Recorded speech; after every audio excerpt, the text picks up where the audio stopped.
for all the. So for everyone who can't share to be with us here live, the recording now started. Hello, merhaba, Elda Mafia. We start with our session on create debate on the art of debating right now. So let's see. Yes. So where am I right now? Why can't I? Give me a second. Okay. Okay, now it should work. So start with the coaching rules. You all know them, but just to repeat them quickly, you know, it's a safe space. You can share whatever you like. We record the whole thing and we, you know, put it live, but it's like only for participants. Make mistakes, get out of your comfort zone, especially if we do some exercises also today on the art of debating. So some of you I would really like and would try to empower you to be on stage in our little Zoom group and try it out to debate with the other. You don't have to defend yourself. Yes, but it's not needed. We always give us feedback, honestly, but warm-hearted. If anything happens, it's totally fine to say this. And the most important thing is have fun. I hope this is still okay for you. We will record the session, as you know, and to make it, you know, possible for the ones who can't be here live to be also profiting, participating later on by watching the whole show. So we will start with some questions with all of you, and I will stop the presentation for a second and try to ask you personally, and then we continue with the presentation. Whom of you did have a debate or a fight in her or his life until now? Okay, Miriam, probably all of you. Maria, yeah. Reed, habla. So of course, Rim, yeah. A lot of you have had, probably all of you. Whom of you did win a fight or a debate? Okay. Again, so let me ask you, how do you know that you win? What is winning for you, Maria, Abir, Anna, Reed, and all the others? Tell me, what is winning a debate for you? Maybe if I could prove that my point of view is correct, or I can convince the others that I'm correct. Yeah, but this happens in 1 out of 1 million cases, right? That the other agree, okay, I give up my point of view of the world and take yours. It depends on the case. Yeah, it depends on And the case. Yeah. and if you talk in a logic way, so you can convince the others, Really? or you can bring out Tell me how a you did it. solution in between. In between. Okay, in between. Ah, okay, but that's another case already, Maria, right? Because we all do it. Don't get me wrong. I try to provoke all of you in a hopefully gentle way. It's super easy to say, yeah, I want to win, but how to win? How did you do it? Can you give us an example, or anyone else of you where you could win a debate or a fight? It's when you can defend every point your opponent make about you, or the other debaters. I don't know what to call them. Is it? Are you sure that this is winning a debate? If you can, but how can you do that? How often will the other side, whether it's like a fight, a political fight, a fight with your, I don't know, with your mother, with your father, with your brother, with your boyfriend, girlfriend, whatever. Well, it's for me when other individual like agree with you with what you're saying, or at least you can at least one person says yes, you're right, I'm with you, despite like either they're talking the same way, they like start negotiating with you or not. So just saying yes, I agree with you, this is winning a debate, I think.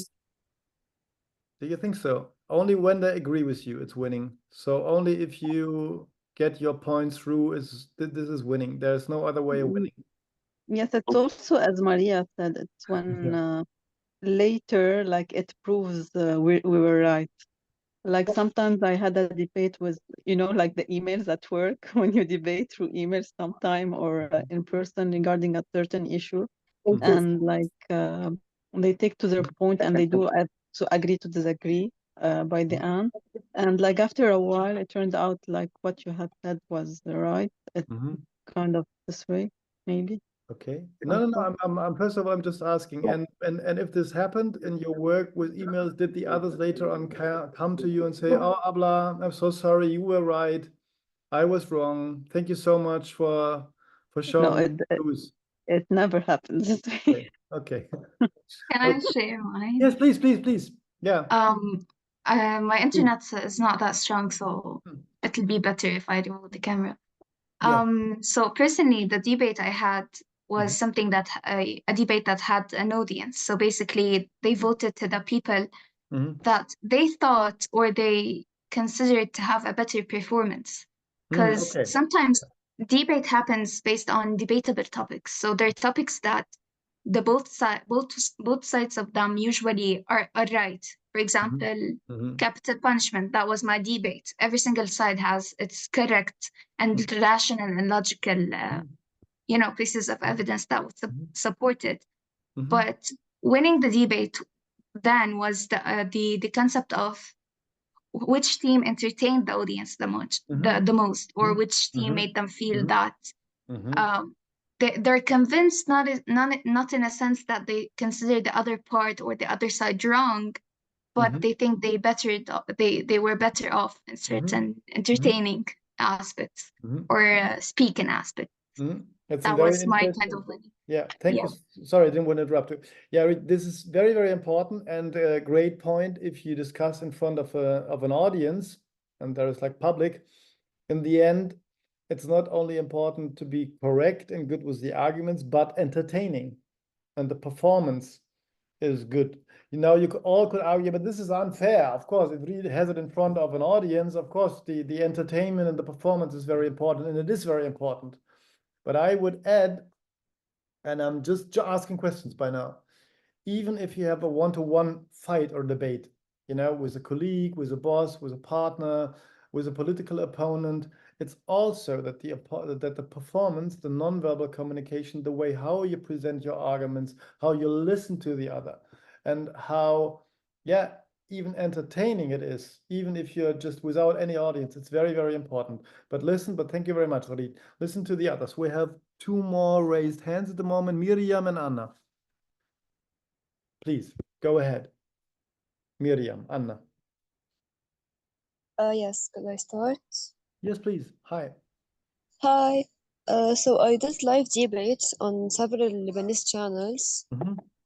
I was with Rowan in this initiative, and it was a very special experience for me. I did learn a lot from those debates. It was about mainly political ideas and social ideas and economic ideas happening in Lebanon.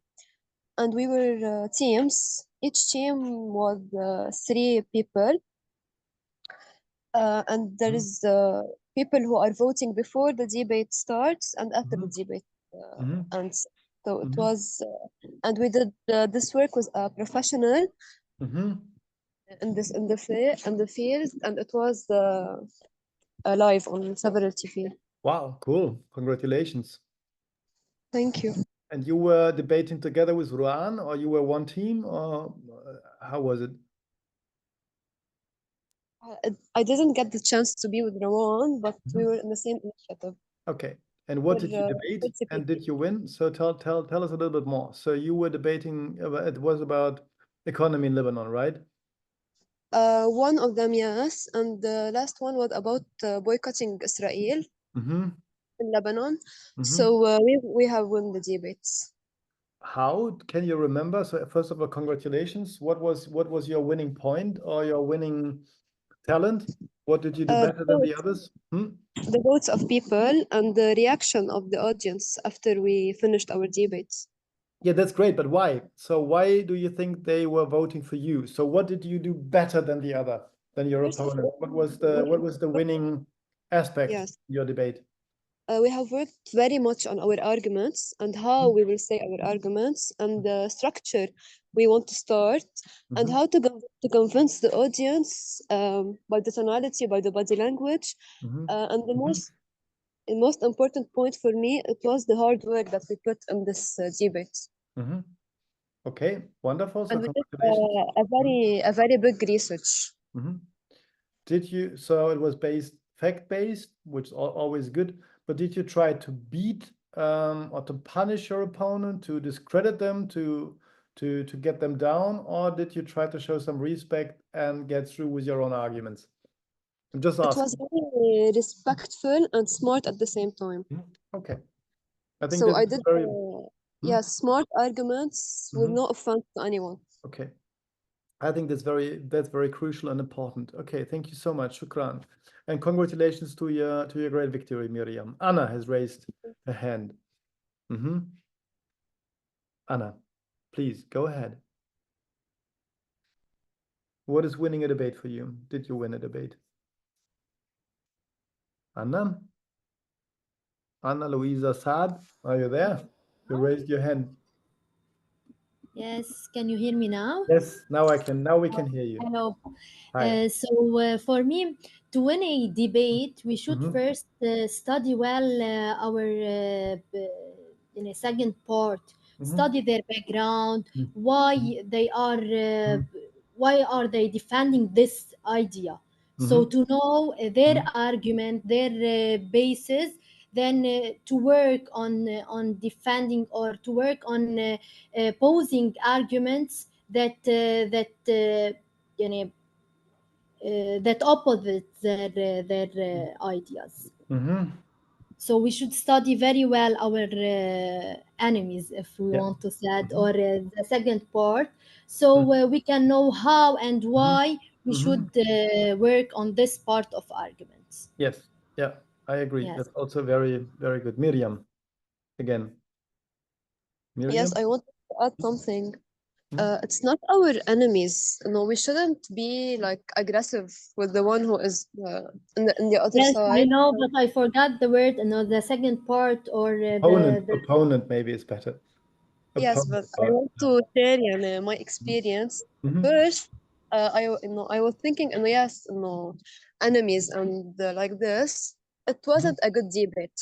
But when I've understood that no, we should all accept different arguments and different way of thinking, then we will have a very good debate to watch.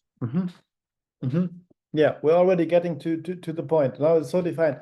By the way, always, if you don't be shy, if your English is not good enough, if you don't know the words, we can all help us each other. Okay? So whoever has, never be shy, jump in, ask your question, ask the others to help. That's why we're here. So my Arabic is also not as good as it should be, so you can help me with being better in Arabic, and we will do this together. Okay? So please use this possibility. And thank you very much for sharing all your ideas. I appreciate it a lot, and thanks a lot. I totally agree. It's about it's always in the end, for me personally, it's it sounds super complicated, but in the end it's super easy. Debating is always has to do with disagreement, otherwise we would not debate, right? So the one says A and the other one says B. So even if we know we are maybe wrong, we will defend ourselves. It's psychologically normal, even if, let's say, Anna, Miriam, we three would fight about, I don't know, what is the better town, Paris or London? I'm just making this up. So, and you would say Paris, I would say London. Even if I would have like the best arguments for London, you would still disagree because no one wants to lose, right? And then if I would be a very arrogant man telling you, oh, you stupid woman, what are you talking about? Paris and romantic London is so much better. You would totally disagree because the way I present my ideas are not nice, are not respectful, just, trying to beat you and to, discredit you. Then you would definitely disagree. But if I would ask you, I totally understand why you like Paris. I like Paris too. It's super romantic. It's like, wow, it's a wow town. It's like, you know, the Olympic Games are there at the moment. There is a Tour Eiffel, the language. Also, Lebanon is a country. A lot of people are French speaking. This is so nice and I really love it. But on the other hand, so many problems at the moment. And so many things are not going well there. And so many difficulties also with a right-wing party who is against foreigners. Do you really want to live there? Is London maybe a better idea, which is a super multicultural and diverse society, even like a mayor who is like, I think, Indian origin, and just a town where, you know, if it comes to living, maybe would be better. I don't know. What do you think? I'm just making it up, you know? But do you see what I'm doing? You know, do you see the difference of my argumentation? All of you? If I just, you know, push on you, oh, this is so stupid, this is really not good. Yeah. So you will automatically defend yourself, automatically. But if I try to ask questions and open up to your argument, even go into your argument, even to your contra argument, and agree with you on 1 or 2 points, then it becomes another framing or spin, another story. And always, I believe the world is made out of stories and storytelling. So winning a debate is opening the other, in my opinion, opening the other to my argument, not even like convincing or winning over your argument. It's just showing that maybe, just maybe, you might open up to what I'm saying. And if not, it's fine. It's your world, it's your decision. But at least listen to me. I'm listening to you too. Okay, that's but Maria has raised her hand. Maria.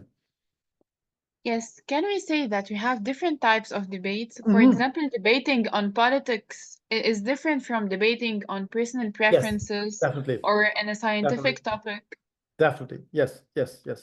Different levels, different types, also different genres and different series. Rowan will join us shortly, and she will show you a very classical form of debate. And after that, I will present you our elder form of debate, which you can, the good thing is about our technique, you can use it on different, in all levels. It just, you know, you can be, you know, sometimes in a political debate, you have to be clear and you have to be straight and you have to be also, you know, let's say, well, not aggressive, but, you know, in a way, very strong and powerful. And the tool I want to teach you tonight helps you in all kinds of debates, in the strong political debate, in a personal debate, in a private debate, and also in a debate with a colleague or a boss or a team member. But thank you for asking this question. You're totally right. You're totally right.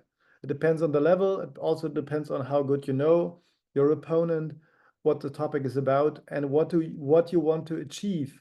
In this, you need a strategy for a debate, in my opinion. So what do you want in the end? What is winning for you? So that's why, you know, the question is a serious one, how to win a debate. What is winning for you? Because it depends, Maria, exactly as you said, it totally depends on what you want to achieve. What's your goal? So thank you very much for saying this. I have another question, maybe Please. outside of the topic a little bit. Yeah. Is it ethical what's happening in the debates between in the American presidential election? Is it ethical what's happening? Of course not. They in my opinion, they left ethical debating already 8 years ago or 10 years ago, when, you know, latest when Trump entered the political stage. There is no ethics at all. It's just an appalling Disneyland and disgusting, really disgusting. In my personal opinion, it's disgusting what Trump is doing, and I know, and also disgusting how the debate goes. And I know, you know, like some people even in Middle East are fans of this, but this is not ethical at all. It's only about show. It's only about discrediting the other. It's only about beating the other, and there is no debate. They don't debate. What's your opinion? That's how I see it. It's shocking. It's just propaganda, in my opinion. What's your idea? Yeah, you just feel that you're not watching a political debate. There is nothing related to politics, actually. No, they don't know. It's only like, who promotes the loudest fake news. It's also all fake, but Reed and Reem were raising their hands. I'm shocked that this is possible. I'm really shocked. It's like unbelievable. Reed, Reem, you raised your hand. Yes. For me, I don't know if it's like a real debate, but as part of my work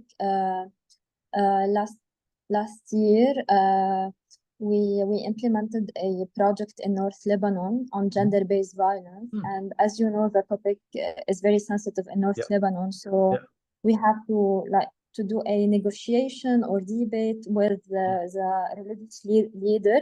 So for me, we didn't want to lose their approval, and to we want to solve the challenge. So we try to respect their values and to try to find a common ground between us, and it was very, very interesting that we gained the approval, and also we were able to implement the project. So I think it's also about understanding and the opposite point, and to engage effectively with the opposite point, not only defending your idea. And Yeah, I totally agree. How did you do that? Because it's so complicated, right? So what did you do in a very patriarchal and man-made society?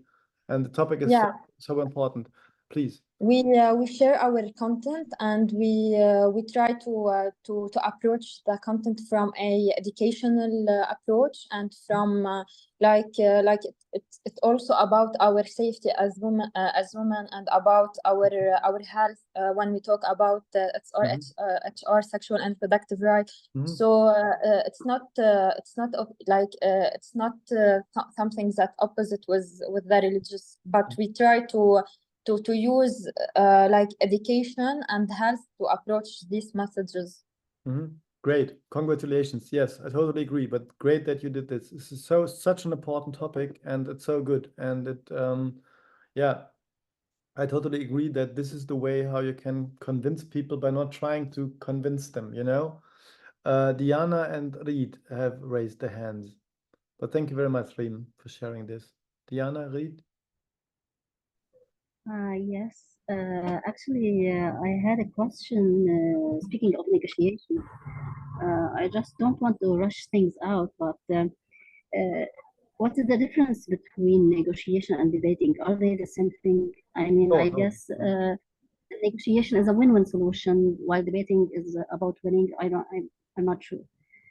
Yeah, it's a good question. Let's first listen to Reed what she has to say, and then I come back to you. It's a good point, actually, what you say. There is a big difference, but it's like a very good question. Thank you so much, Diana. Reed, I come back to you in a minute, Diana, okay? Honestly, I just wanted to comment on what you said regarding the American presidential debate. Yes, please. As you said before, there are many kinds of debates, and I think they differ based on the goal of the debate itself. Here there are two presidents that are basically trying to do whatever they can just to get the votes of the people. So of course there would be less limits regarding what they can say in comparison to other debates that are just made in order to prove or try to prove that my argument is better than the other. So, for example, they use this fallacy of attacking the personal, like the person himself, not what he's doing.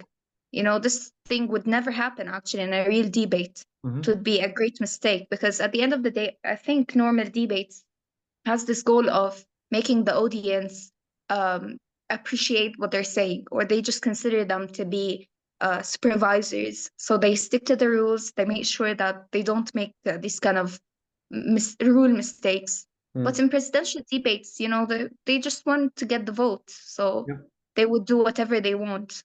I don't think their ethics and that, and I think the Americans watching it don't actually care that much as well. You know, they just want to see who really deserves their vote. Yeah. So, but it's entertaining though. It's still entertaining. Yeah. Yeah. It's a bit like in the ancient Rome, right? Like in Exactly. Yeah. It's chaotic. Yeah, so totally chaotic and but also like yeah, sort of entertaining, but also shocking because it will affect our world a lot, you know? Exactly. So, and yeah, I totally agree with you. Thank you, Diana. Who else raised the hand? Oh, no. Okay. Then there was the question in the room about negotiations and debate. What is the difference? Actually, it's a very, very good question. I think there is a difference because in the negotiation, you know from the very beginning that in the end you want to separate with a win-win situation. Otherwise, you would not start the negotiation, right? So actually, a good debate can learn from negotiations because in a debate, you normally you want to. The boss is coming into. Rowan is coming. In the debate, normally you want to win over the other, right? That's what we think, especially, and that's not always, but often. If you start a debate, you're emotionally on fire because you know the opponent. It can be different if you have to do it, but normally, hey, Rowan, nice to see you. Hi. How are you? We are good. I hope the others are also good. I just said the boss is coming into the room, and I was talking about you. You are the boss. No. I'm just the servant of all of you. We're just talking about, it was a super cool question about what is there a difference and if what between negotiations and the debate? And I think it's a super cool question. It's a nice question. Yeah, it's very nice because, you know, as I just said, in the negotiation, I don't know whether you agree with me, in a negotiation, you already know in the beginning you want to go out with a win-win situation that both can win. And in a debate, you normally are emotionally on fire if you enter this debate already. If it's not like a tournament where you just do it, you know, for the matter of fact, and you're emotionally on fire and want to win over the other, you want to beat the other, and you want to have right in the end. So actually, this is what a good debate can learn from negotiations. If you want me to lose, I will be psychologically against you, whatever you say. But if you show some respect to my arguments, even if you disagree, and if you try to see the world from my side, and if I feel you understand me, I'm much more open to your points. So I think a negotiation, of course, it's different, but the idea of a negotiation, that a good debate, I'm not talking about the political debate in the parliament or so, where you all will be, you know, that's different. But in a debate where you want to convince someone, leave him or her some space. Don't try to beat, but make it in the end a win-win situation, even if the win for the other side is to see, first of all, that you respect the arguments, even if you disagree.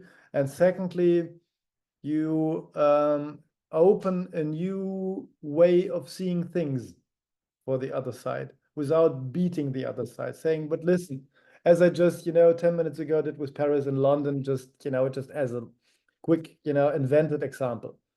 So, make it a journey. Make it a journey where it's not like this, you all see my hand, not like this, but like this.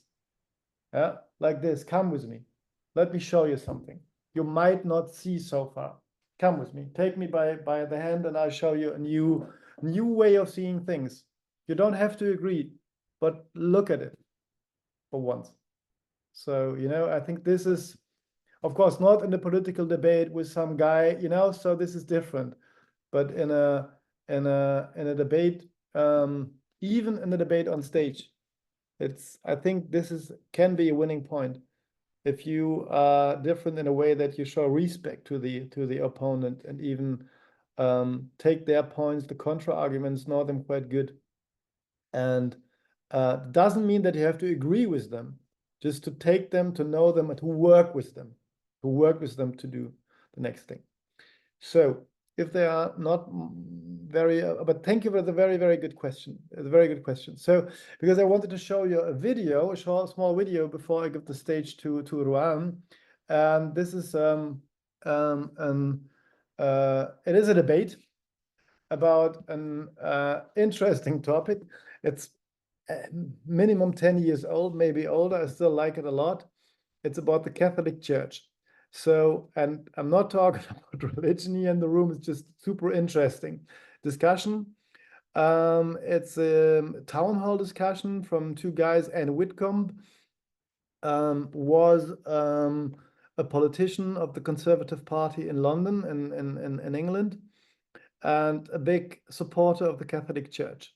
Stephen Fry, I love him, is a great, he's a filmmaker, an author, an actor, openly gay and supporting LGBTQI rights already for 30 years. And they both discuss with opening statements, it's only 3 minutes each or 2 minutes each, about, the Catholic Church. And the question is the Catholic Church a force for good? And let's watch it together. Let's check the sound first, and then see what is their techniques, what are the strategies, and the most important thing, and for me, the challenge or the problem of most of the debates outside the political room is, are they really discussing the same thing? Sounds strange what I'm saying, but even if it seems like super clear, is the Catholic Church a force for good? You know, do we need religion? Do we need Catholicism? Yes or no? Seems like super easy, but have a sensitive look at it, and let's discuss this later after watching it. So first of all, I'll try to open this. Yeah. And go, let's see. Do you understand this? Do you hear the sound? Is it good? Is it okay? Can you, I'll do it again. Whether the Catholic Church is a force for good. Let's just try to imagine a world today. Can you hear the sound? It's okay, yeah? All right. I started again. It's like just 3.5 minutes. And when we ask whether the Catholic Church is a force for good, let's just try to imagine a world today without, for example, the billions of pounds that are poured into overseas aid by the Catholic Church, contributing year on year more than any single nation.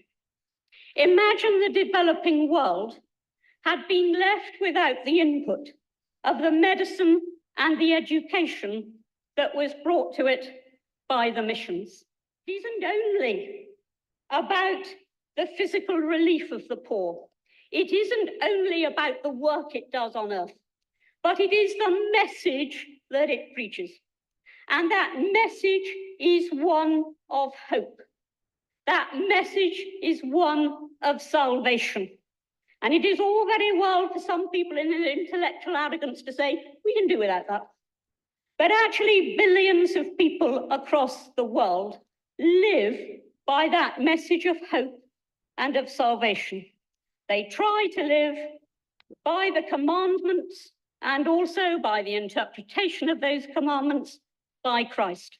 I say to you tonight, with no apology or whatever, that a world without the Catholic Church would be poorer, would be more hopeless, and would be a worse place in which to live.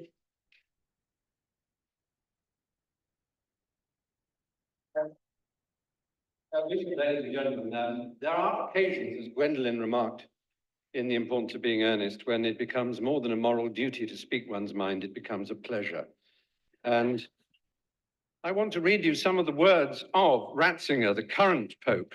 Staggers me to admit that he is the head of state of a country. Incidentally, Anne Whitcomb said, we didn't have the power of a nation state. Yes, you do. You are a nation state. Yes, I wrote it down. You mentioned that. You are a nation state.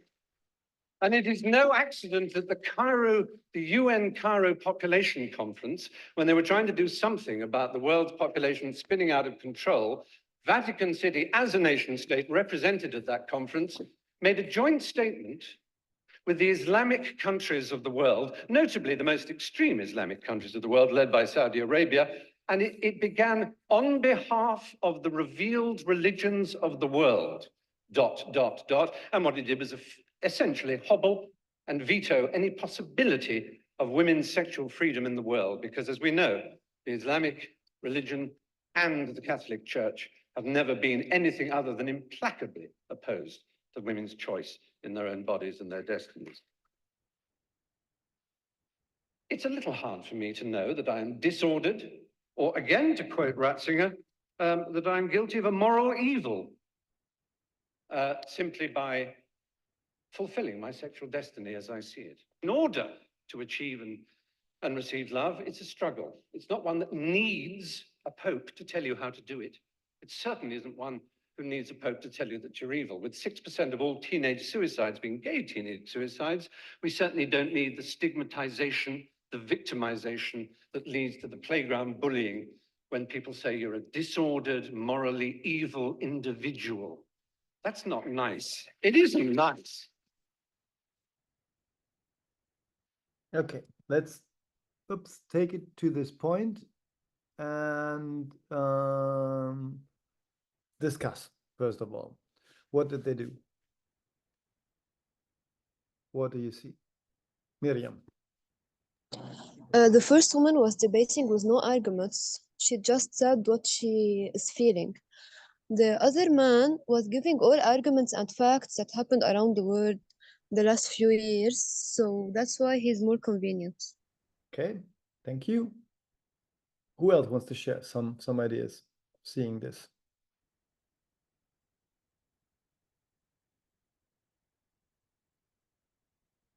No one? So boring? I thought the video is so provocative that you all want to share some views on it. Actually, both of them use super interesting strategies. We'll learn from both. And it's a town hall debate, so there are about 600 to 1,000 listeners.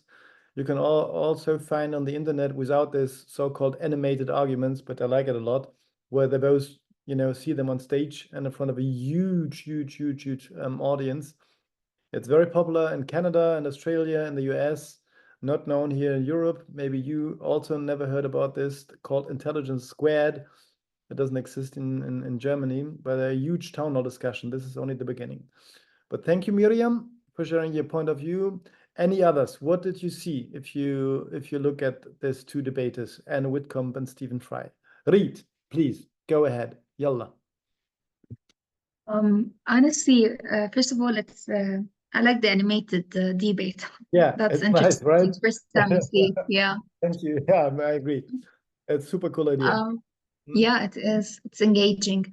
Now, concerning the debates themselves, the first speaker had this interesting strategy, which is showing if there was no Catholic Church in charge, what would happen. So that was honestly really smart. Yeah. I think, however, the second speaker had more pieces of argument, pieces of evidence. For example, the statistics he used about the suicide rates. It was more logically or rationally convincing. However, I have this concern about the second speaker, which is using arguments that I find themselves to be kind of debatable, However, I think he was talking to an audience that had these grounds agreed on. For example, when he talked about the sexuality and the LGBTQ rights and these topics. For example, a speaker here in Lebanon debating the whether whatever religious, whether it's Christianity or Islam should be in charge of governance, for example. If you wanted to debate such topics, it would be absolutely illogical to use such arguments because they themselves are not agreed upon. Yeah, I agreed on. But I think he was talking to an audience that considered these rights very crucial. Yeah, that was my own concern. So like I'm wondering whether or for which audience was he speaking? That's my probably. question. I think it was in London, I think, because they both live in London. So I totally agree. So, you know, he was talking about the Islamic religion, which doesn't exist anyway. So everyone who, you know, just learns a little bit about Islam knows there are a lot of groups, and, you know, Sunni, Shi'i, Alevi, and all the others are super differently. So I agree with you. But probably he was talking to more or less, let's say, a white and Christian audience, more or less, but I agree on that. But with you totally. But both are using interesting strategies. And that's what I want to discuss with you. Diana, you raised your hand. Yes, I think both of them had the arguments, regardless whether who is wrong or who is right. But most importantly, they both talked in compassion, which I think is a lot of appealing thing to the audience. So this is what I think. Yeah. Yeah, great. Thank you. Thank you for doing this. Let's go into it again. Let's no, not from the beginning. Sorry. Okay, and just go quickly through it. You know, imagine a world without the Catholic Church. So what is she doing? She's you just said it also. It's super interesting. She starts with the contra arguments. You know, imagine a world without my mission. You know, she's of course is like pro Catholic Church. So, you know, she does exactly this 3 times. So 3 is always somehow like a magic number. 3 is good. We will come to this later. So 3 arguments, but very short. Imagine, you know, 1, 2, 3. You can even see it. This is the good thing about the animated arguments. Imagine without, you know, imagine. Yeah, without medicine, education brought by the missions, and, you know, and physical relief work. So, yeah, this is her beginning. So, you know, just 3 times imagination, something without what I, you know, like, so of course she wants us to see, oh my God, this would be awful. And then what she's doing, then she already comes to her emotional key message. You know about the emotional key message we talked about in the storytelling seminar already 2 weeks ago. This is very important. And her emotional key message is, it brings the message of hope and salvation. So this is like very, you know, in a way, this is not, you know, there is no fact. You cannot hope. It's not a fact, and salvation.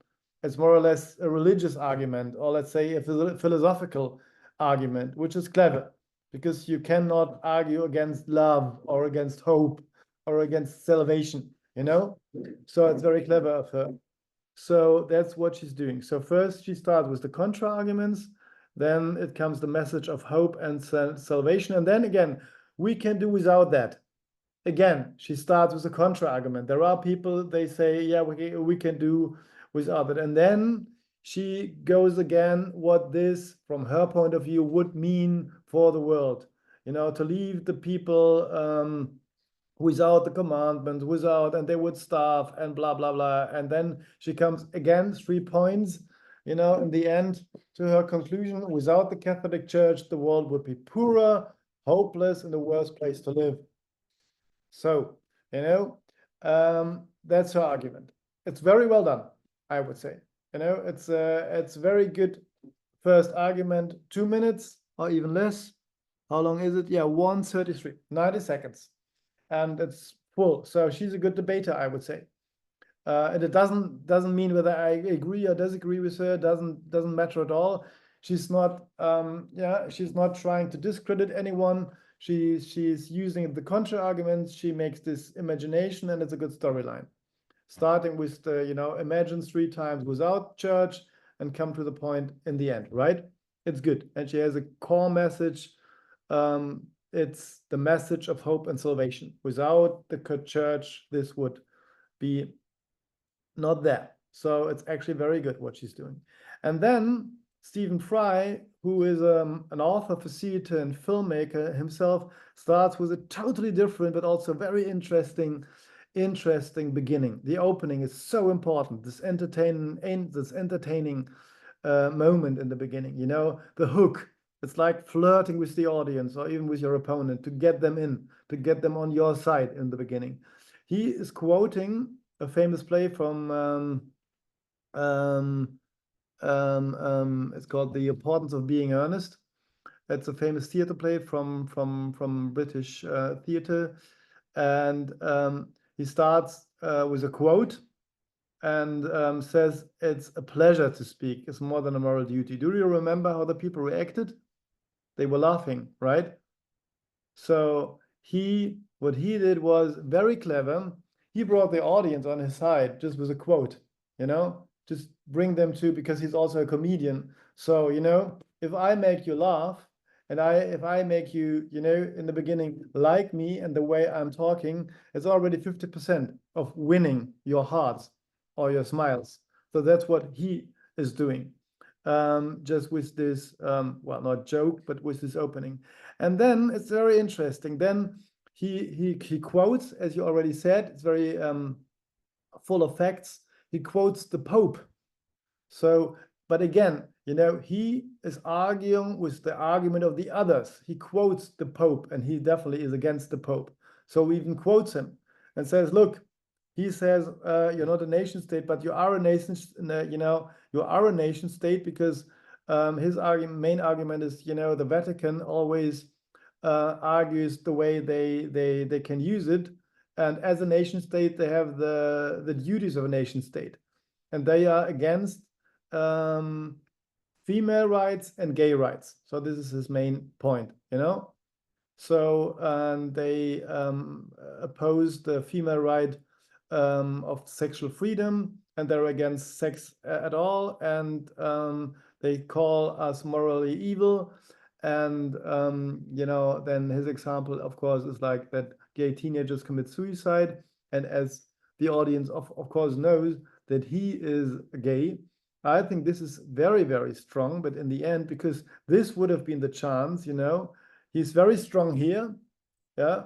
So against the Catholic Church, that love is his trouble, stigmatization, victimization. And then he says, it isn't nice. We all know, you know, in the audience, that he is gay himself. So he could be emotionally, so he is a murderer. You know, he could be really strong and try to be very, very powerful, you know, on this point, because he's personally also, you know, yeah, well, not attacked, but involved emotionally. But he says, it isn't nice. So it's very, very soft, you know, it's very soft. That isn't nice.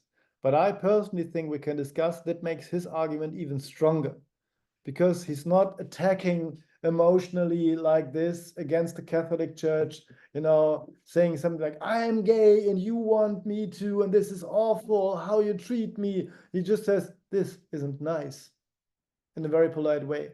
And I think this makes his argument even stronger, by not being loud, also not being silent, but being very gentle and very soft and sensitive in a way. So totally different things. And now we can discuss whether they were talking about the same thing. In a way, yes, because they were both talking about the, let's do a discussion for a moment. They were doing this debate of course about the Catholic Church, but she was talking about hope and salvation, which is like transcendent religious argument. And he was talking about the nation state. Are the nation state or not, and responsible for gay teenage suicide? They will never meet. Or like this, it doesn't matter, you know? They are never on the same level. So because hope and salvation has nothing to do with the debate of whether it's a nation state and responsible as a nation state or what's happening with gay teenage suicides. So this has nothing to do. So they will, if they talk like this, always be on different levels and never even come to a certain point to disagree on, because it's actually, there are two debates on different things. So that's also very crucial. That's what I wanted to show you. There's another short video, and then we'll make a break, and then it's time for Rowan and the techniques she wants to. Oh, I got an email from Barack Obama. No, it's only from his foundation. It just appeared. So what do you think? Can you follow what I just tried to summarize seeing this video, or do you disagree? That's also very fine. Let's debate. What do you think?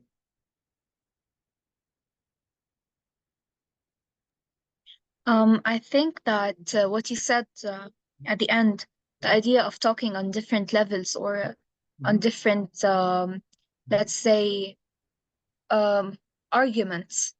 For example, what we currently do, you know, I started debating recently, I can say so. But the first thing I learned is that we should prepare for whatever counter argument that may be presented for us. And we should not have this strict, stable order of arguments. We should adjust them based on what argument the first speaker says, and then prove it in, you know what I mean? So I think, just as you said, if he talked, for example, on the influence of the Catholic Church on other poor nations, for example, certain poor nations where actually, let's say, you know, suffered from that, not that extreme, but he can just talk on the humanitarian aspect as well, not on the way he was talking about it having like a state power or something. So yeah, I think we should be ready for such things in our debates and not just have the strict order in our mind. Yes, thank you. Thank you for sharing. Miriam, you raised your hand. Yes, I wanted to add that the videos we've watched and everything you've talked about ensure that there is no wrong or right way of debates. There is a lot of ways to give the same message, but each and every debater is free to do whatever he likes or whatever he is good in. Exactly. I totally agree. Yeah. So yeah, I totally agree with you. There's no like right or wrong. It's only there are some strategies and some like say storylines or tricks you can. It will be helpful if you remember this in any kind of debate. You know that it makes you stronger to use the contra arguments in your own speech, and there are totally different ways of doing it, and it depends on the debate, it depends on the level, it depends on the topic, it depends on the surroundings, but the contra arguments, the arguments of the other side, for me are always the most important things, not your own arguments, but the arguments of the other. And then you need a strategy, and the main question for me, and this doesn't matter which debate it is always what is your strategy and why? What do you want to achieve in the end? And that's what you then have to answer first for yourself. What is a victory for you? What do you want to achieve? What do you want from your opponent? What do you want from the audience? And if you know this, then you can make a strategy, and then you can define the way how you will debate. Miriam, you wanted to add something? Yes. The most important victory for me is to convince the other partner debating or the other way. That's a victory. No, we should not convince him all the time 100%, but convincing him in our arguments or in many arguments is a victory for me. And for sure, convincing the audience and changing something after I did my debates.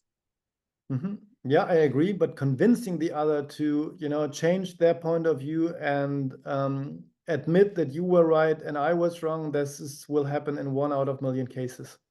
So even if, if we two debate about London and Paris, and even if I know that you are right, that Paris is better than London, I will definitely not agree with you on stage because I'm stubborn, I'm proud, and I don't want to do that.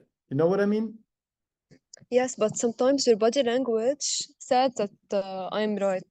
Yeah, of course, but this doesn't really help you. So again, yeah, that's the body language. Well, you mean like like this or something. Yeah, that's right. It happened. It Yeah, of happened a course. lot. No, it happens a lot. But again, this, what do you want in the end? What do you want? So if you want me to come with you to Paris or London, it doesn't make sense that I'm like this in the end. You know what I mean? So so it depends on what you want in the end. So this defines your strategy in the way of debating. If you want me or whatever, Rowan, to go with you to Paris, doesn't make sense that she is convinced that you're right, but she's totally angry and will not come, even if you're right. You know what I mean? So you have yeah. So I think sorry. So go ahead, Miriam. I interrupt you the second time, please. No, sorry. I was saying that totally agreed with you. Okay. So I think this is the most important thing, and we never do this. Me neither. What do I want? What do I want to achieve in the end? Why am I debating? Not only to debate, but what is my goal? And then if I know my goal, and if I want, if I convince you, Miriam, to follow my arguments, I have to be very nice and very gentle, because otherwise you will not do, even if I'm right. And even if your body language, and even if, your mind and your brain knows that I'm right, you will never admit, because, your pride, your stubbornness, will forbid you to do that psychologically, right? Yes. For me, the most debates I was doing is to change something in my Lebanese society and to do a good change and to advocate and to tell people that not everything we are seeing politically or everything happening, like we could do the change and we could be the change and should not like sit and watch everything happening. I totally agree. But to do that, you have to show them not that you're so stupid, you don't do anything, you never did this. I'm just making it up.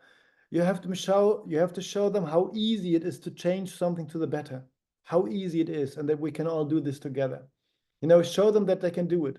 That's what I mean. It depends on the strategy. If you want me to do something, don't tell me that I'm doing nothing, then I will not do anything. Show me how easy it is to do something, and maybe help me gently to do something. Like, you know what I mean? Something and surprise me. I think like to surprise the other, which something is not discrediting, but, but nicely, So, for example, I give you a very small example, changing the world. Most of the people think it's impossible. The problem is now, none of you has opened the camera, so I can't really do it. But you were discussing change with a lot of people.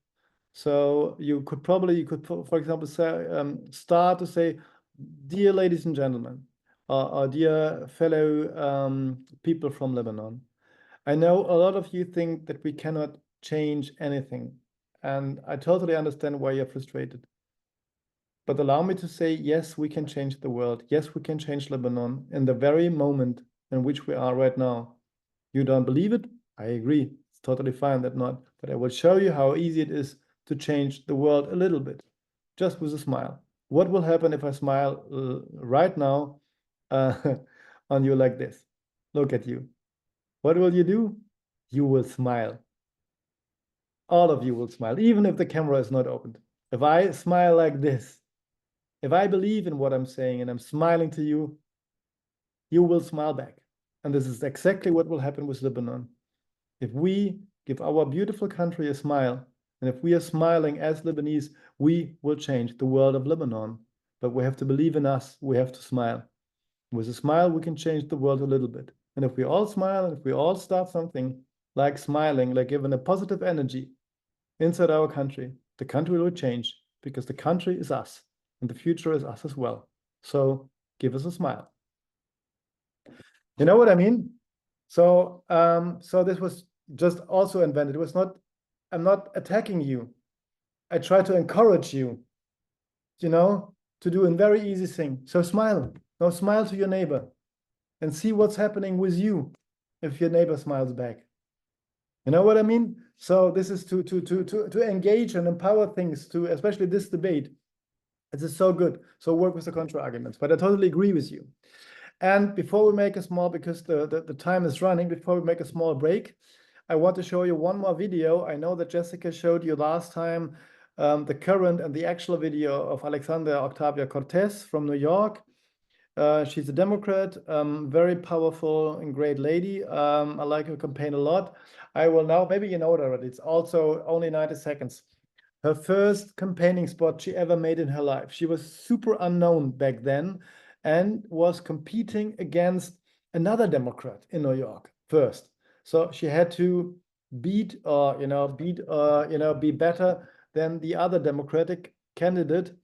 And just watch this video, how she did this debating within the Democratic Party in New York, what her arguments were, and how she took all the contra arguments and what was against her. I hope it works now. Where are we? Here we are. So let's see.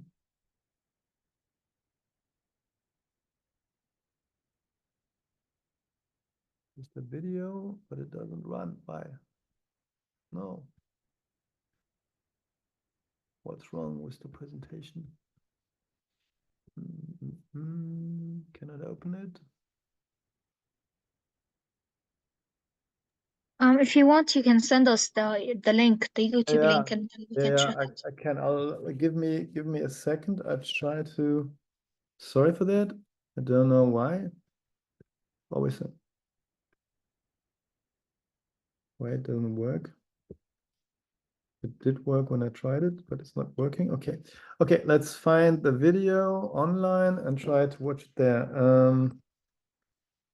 Campaign.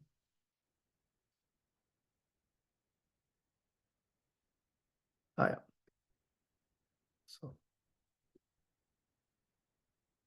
2 minutes. Let's see whether I can share that. And if not, I'll send you the link, okay? But let's try. Okay. Here is YouTube. Here is the video. Can you listen? Can you understand? Sound is okay? Yes or no? Yeah, we can hear it. Okay. Yalla, let's go. Women like me aren't supposed to run for office. I wasn't born to a wealthy or powerful family. Mother from Puerto Rico, dad from the South Bronx. I was born in a place where your zip code determines your destiny. My name is Alexandria Ocasio-Cortez. I'm an educator, an organizer, a working-class New Yorker. I've worked with expectant mothers, I've waited tables and led classrooms. And going into politics wasn't in the plan. But after 20 years of the same representation, we have to ask, who has New York been changing for? Every day gets harder for working families like mine to get by. The rent gets higher, care covers less, and our stays the same. It's clear that these changes haven't been for us, and we deserve a champion. It's time to fight for a New York that working families can afford. That's why I'm running for Congress. This race is about people versus money. We've got people, they've got money. It's time we acknowledge that not all Democrats are the same. That a Democrat who takes corporate money, profits off foreclosure, doesn't live here, doesn't send his kids to our schools, doesn't drink our water or breathe our air, cannot possibly represent us. What the Bronx and Queens needs is Medicare for all, tuition-free public college, a federal jobs guarantee, and criminal justice reform. We can do it now. It doesn't take 100 years to do this. It takes political courage. A New York for the many is possible. It's time for one of us. Vote for Alexandria Ocasio-Cortez on June 26th. Okay. Thank you for your patience and sorry for delay. So no one knew her back then. She was really, not famous. Now a lot of people are following her. She's one of the influential Democratic Congress people in the US. But this video made with friends of her, so even without money, reached about 3 million views and clicks within 2 weeks. And there's a reason why. Let's discuss this briefly. What do you think about this? I'm still very touched about this video. I like it a lot. That's why I wanted to share it with you. But she also uses a lot of things we can learn if it comes to debate. And then we make a short break, and then Rowan will be on the stage. But let's discuss this briefly, like 2 or 3 minutes. What do you think about the video? What is she doing? Did she get you? Would you vote for her? If you could. Okay. Read first and then Miriam. First of all, we didn't have the chance to watch the video, so we were just able to hear what she was saying. Oh, really? Yeah. Oh, I'm so sorry. Okay, let's watch it again. I'm so sorry. Okay. Yeah, that's not good. So you have an awful guy in the room. Why? Okay, you only could hear it? That's strange. Okay, let's try it again. I'm very sorry. You have to watch that. Okay. So, wait. Do you see the video now? Women like... Or not? Yeah, now we can see it. Ah, okay. I have no idea. So let's do it again. We can hear it. You can hear it also. You can see and hear it? Yes, both. Wallah. Okay. I'm very sorry for that. I keep it like this. So sorry. Okay. Thank you. So it's just 2 minutes. Let's just watch it again because it's beautiful. So maybe I don't know why. So I keep it like this and you can all see, right? Okay, let's go. Women like me aren't supposed to run for office.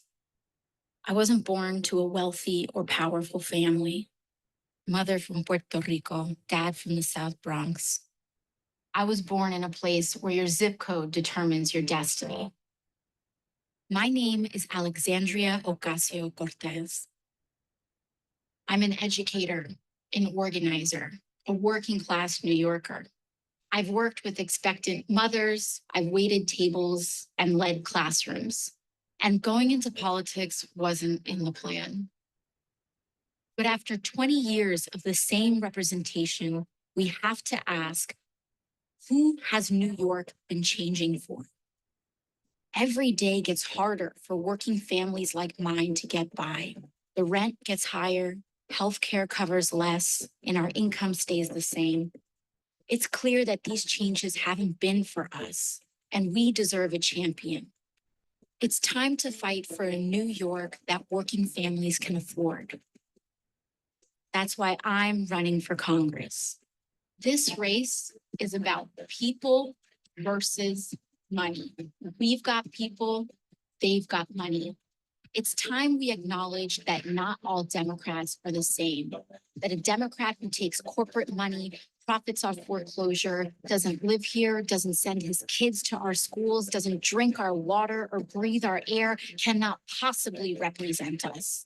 What the Bronx and Queens needs is Medicare for all, tuition-free public college, a federal jobs guarantee, and criminal justice reform. We can do it now. It doesn't take 100 years to do this. It takes political courage. A New York for the many is possible. It's time for one of us. Vote for Alexandria Ocasio-Cortez on June 26th. Okay, now you could watch, right? And listen to it. Okay, thank you. Thank you, Reed, and sorry for... Kaufen Sie keine weitere Brille, bevor Sie nicht gesehen haben, was die... YouTube is still running. Wonderful, great. So, thank you. So, briefly, let's discuss this video. I think this is, for me personally, one of the strongest campaign videos from a, from a fresh pressure, how to say, like, you know, she was like, nobody knew her, so super powerful. But what is your opinion? Would you vote for her? Would you like this? What is she doing? What are her strategies? So let's start with, yeah, Sam, Abir, Reem, Reed, and Miriam. Okay. Can you hear me? I think I have so much noise. But now we can hear you. Okay. I think what she did in this video on her campaign, the thing about America and New York, there's lots of problem with race and colored, and her being colored and calling herself one of us played on a really sensitive part for the New Yorkers, especially in Bronx and Queens. So it made them feel like this, this white guy, rich man in suit who only cares about big dealers and real estate. He doesn't understand our struggles. He doesn't understand what we need. He actually making our life worse. But I understand. I'm one of you. I've lived your life. I drink your water. So I'll be better representative. I can actually raise your voice better. So I think what her argument is that she was able to show them that she will be their reflection in the parliament or in the Senate House. She will be their representative. She will be able to talk about their problem because she knows them. So I think she played a really important part because it's like a very common idea for people in New York and people in America. Yeah, thank you very much, Stem, for sharing this. I totally agree. So let's see who. Abir raised the hand. Go ahead. So what I liked about the video, the representation, she showed people of different colors, people of different religions, and there was too much emotions in the video. There was footages of her smiling, there were footages of her having the normal day. So yeah, the mix of emotion makes it more authentic. And the fact that she talked about her background first makes it even more authentic. And yeah, the thing that Sam talked about, that she's from within the community. She's one of these people and she's speaking for them. She understands the problem very well and she's just making it into words and advocating for it. So yeah, I liked it. I would vote personally. Yeah, me too, Abir. I totally agree with you. Thank you. So we still have Hanadi, Diana, Reed, and Miriam.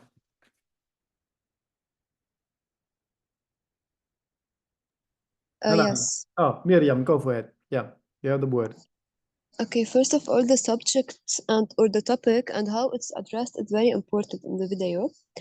She talked about inequality and she showed us what is inequality for her and how she lived all her life in this inequality. And for me, she is a fighter and she is a change maker and she is a motivated person who could do a change because she didn't give up. That's why she's here right now. And the most important that she's showed us that she had a plan and a very structured and plan for her society, and she doesn't care about money or power or anything else. She is a real people and she represents people and the population in a very good way. So yes. Yeah, I agree. Yeah, very well done, right? Yeah, we would all vote for her. Who wants to continue? Maybe Hanadi. Yes. Yes, I think that she refers to the bravery and strength required to embrace and implement change, whether in personal life, society, or other contexts.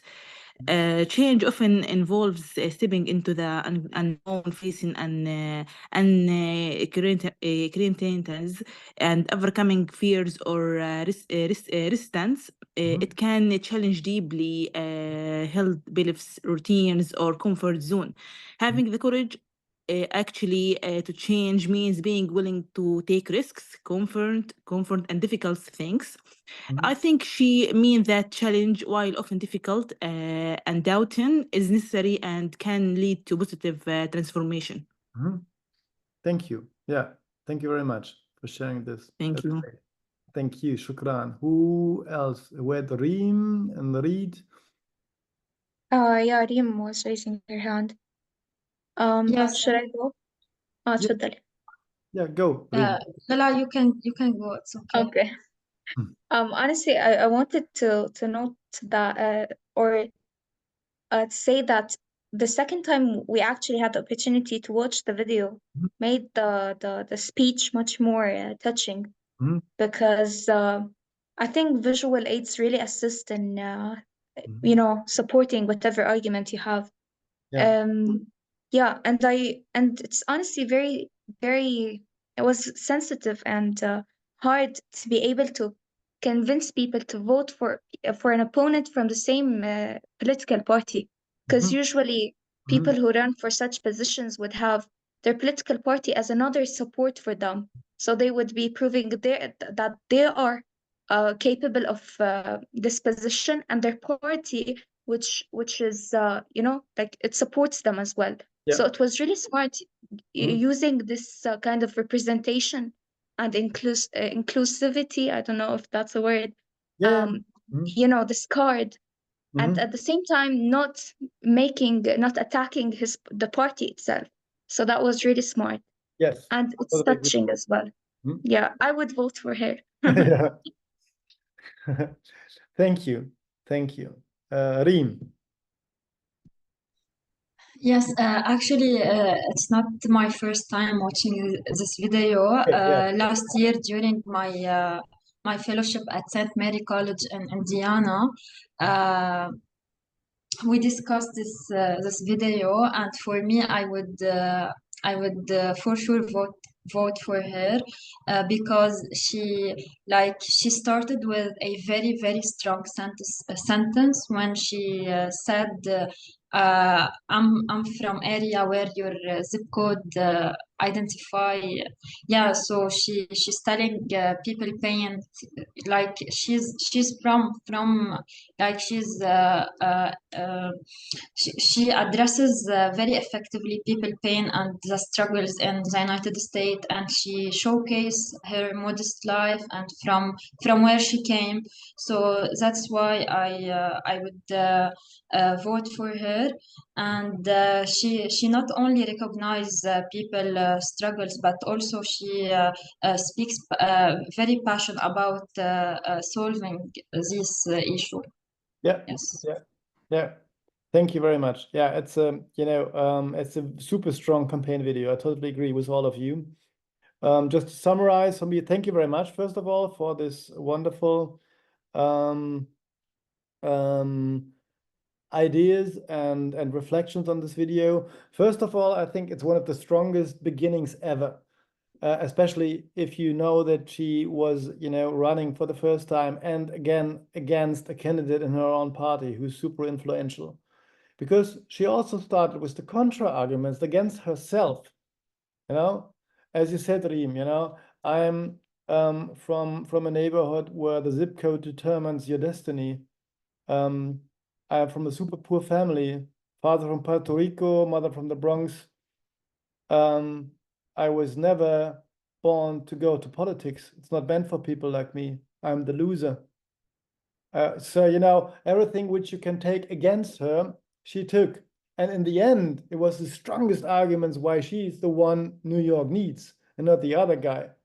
But she used this in the beginning, what her opponents or enemies, especially in this, we had a discussion before, in the US elections as they are right now, would use against her.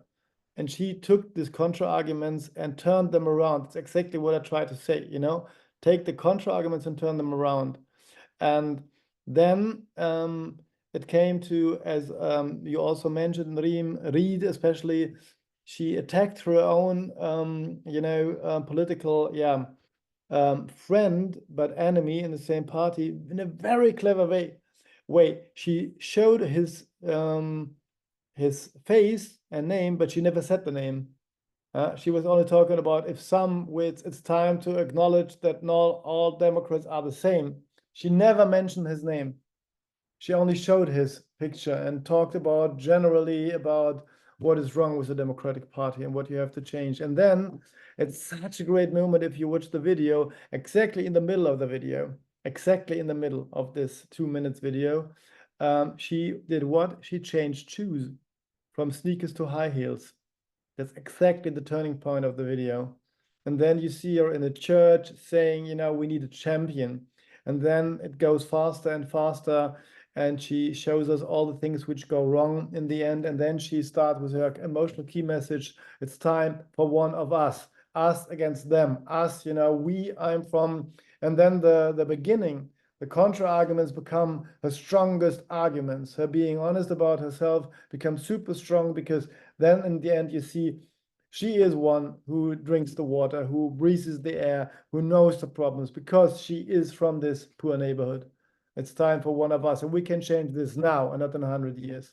So a super strong video where all the elements of a good debate, also showing respect. She never attacked the guy. She could have done this. Shame on you, Democratic candidate. You are just a rich asshole. I am the one. She didn't do it. She did it in a very gentle, actually also very female, strategic and clever way and smart way. So I'm also a fan of her until today, and I also would vote for her. Okay, thank you so much for everything. You deserve a 10 minutes break now, I would say. It's 7:36 already in Lebanon. It's a great discussion so far. So let's just meet in 10 minutes. Is it okay for you? Have a coffee, have a tea, have a debate, and use your new skills to win the debate with whoever you are in the room. Just start a debate about anything and tell us what the result is in 10 minutes. And it's a pleasure to know you and work with you. We see us in 10 minutes, okay? Thank you so much. Yeah, bye.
All right.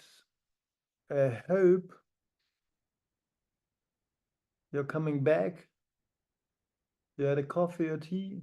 You won at least one debate and the coffee break.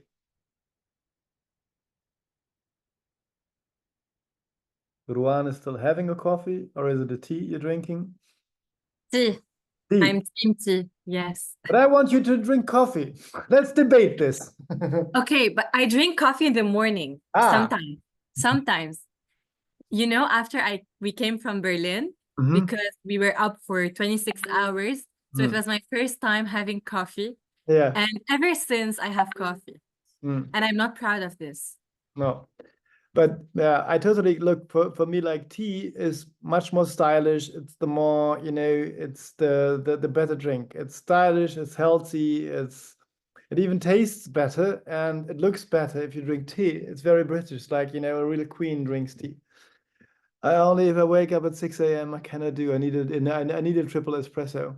Knowing that it's not good, it's not healthy, but otherwise, I cannot do without.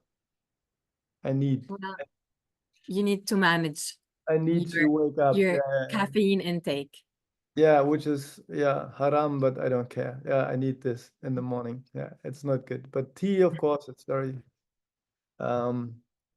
much more stylish and appropriate.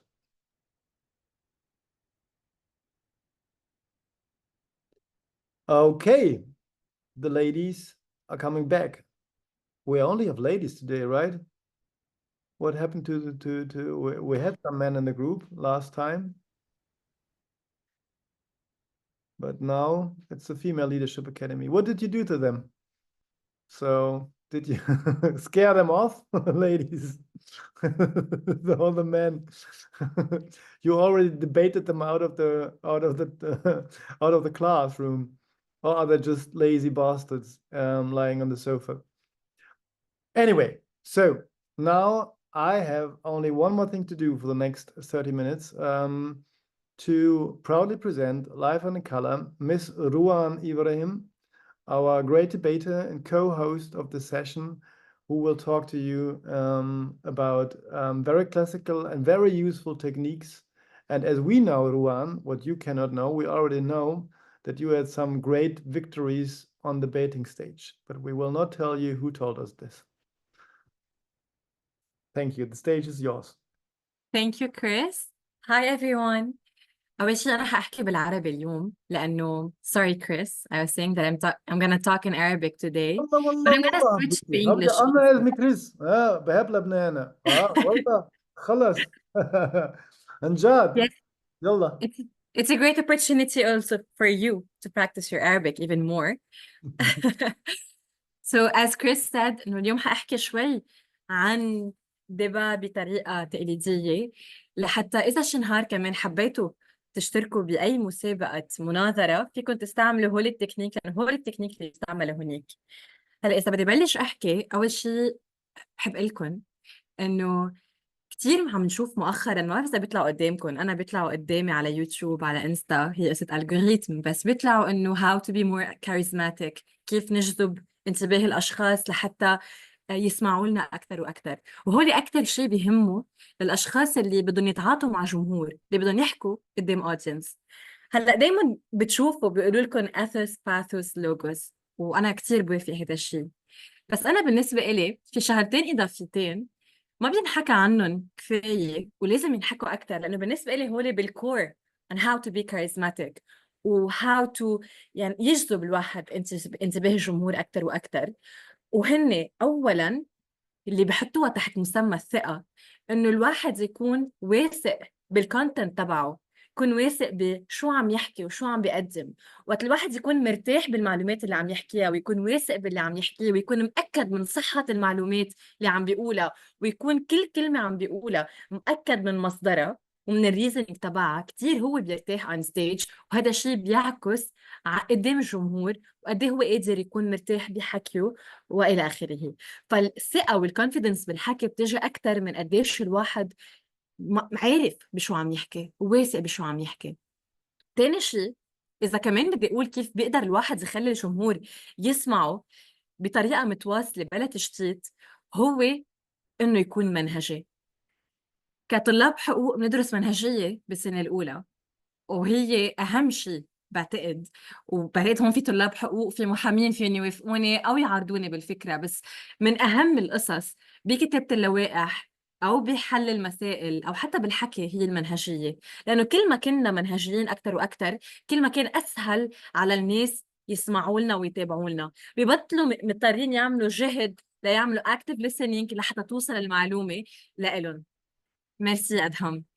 واكيد نسيت اقول لكم انا دغري فت بصلب الموضوع، بس اذا عندكم اي شيء بتحبوا تزيدوه، اي معلومه ما وافقتوها او اي شيء انتم بدكم تزيدوا عليه، بليز اكتبوا بالشات او ارفعوا ايدكم دغري، احكوا، اعملوا اللي بدكم اياه. فلنرجع للمنهجيه، انه المنهجيه هي at the core of everything. وبالديباغ خصوصي في منهجيه بتعتمد وبتسهل عملكم بشكل مش طبيعي. انا بعدني بستعملها، وعلى كثره الاستعمال وقت تصيروا تتدربوا لها بالديبايات بتصير تستعملوها بحياتكم اليوميه بلا ما تنتبهوا. فرح اقول لكم شو هي هيدي الستراكشر. اولا اللي هي ستراكشر الاي ار اي، بعدين رح نحكي اكثر عن التفنيد والدحض، يعني ريفيتيشن وريباتل، هيدي كيف فيكم انتم تتعاطوا مع حجج الخصم اللي بوشكم. واخر شيء حنحكي عن اللوجيكال فاليسيز، عن المغالطات المنطقيه اللي نحن بنلاقيهم بالديبايات وبنلاقيهم على السوشيال ميديا وحتى بالميديا، بنسمعهم كثير وما بنعرف انه هول لوجيكال فاليسيز، وهول بقللوا من حجه الخصم اللي بوجهنا او حجه الشخص اللي نحن عم نسمع له او حجه السياسيين اللي عم يحكوا على التي في او على السوشيال ميديا. اول شيء انا ما في سوبر قدامي فماني قادرة سوري أعملكم شير سكرين لحتى تتابعوا معي، بس إنه أي شيء بدكم تسألوه don't hesitate. بخصوص ال ARE، هيدي الستراكشر اسمها ARE نسبة للassertion reasoning و evidence. الassertion منقلها الادعاء، هي الكليم تبعتنا، هو العنوان الفضفاض إذا بدكم اللي تحته بتنطوي حجتنا نحن. الR هي الريزنينج، التدليل، هي الكيف تبعنا، انه انا قلت هيدا الكليم. طب كيف هي هيدا؟ ليش انا قلت هيدا الكليم؟ هي انا عم فسر اكثر الكليم تبعيتي. الايفيدنس هي تدليل، صار انا قلت لكم ريزنينج هي تدليل، ريزنينج هي تعليل، الايفيدنس هي التدليل. التدليل او الدليل في يكون ريسيرش نحن لقيناها اونلاين، فيه يكون معلومه مثبته. اما القصص اللي هن خلص حقيقه علميه صارت ومانا ديبيتبل، مثل انه الارض كرويه الشكل او انه المي ما لها لون، انا ماني مضطره اروح اعطيها مصدر، مش مضطره اقول انه المي ما لها لون لانه منظمه اليو ان الصحه العالميه ما بعرف الاف اي او هن بيقولوا هيك. خلص هيدا الشيء واضح وحقيقه علميه وما فيه منازعه. اما اي معلومه جديده انا عم اقدمها اكيد بحاجه انا اقدم الدليل للتعليل اللي انا قلته.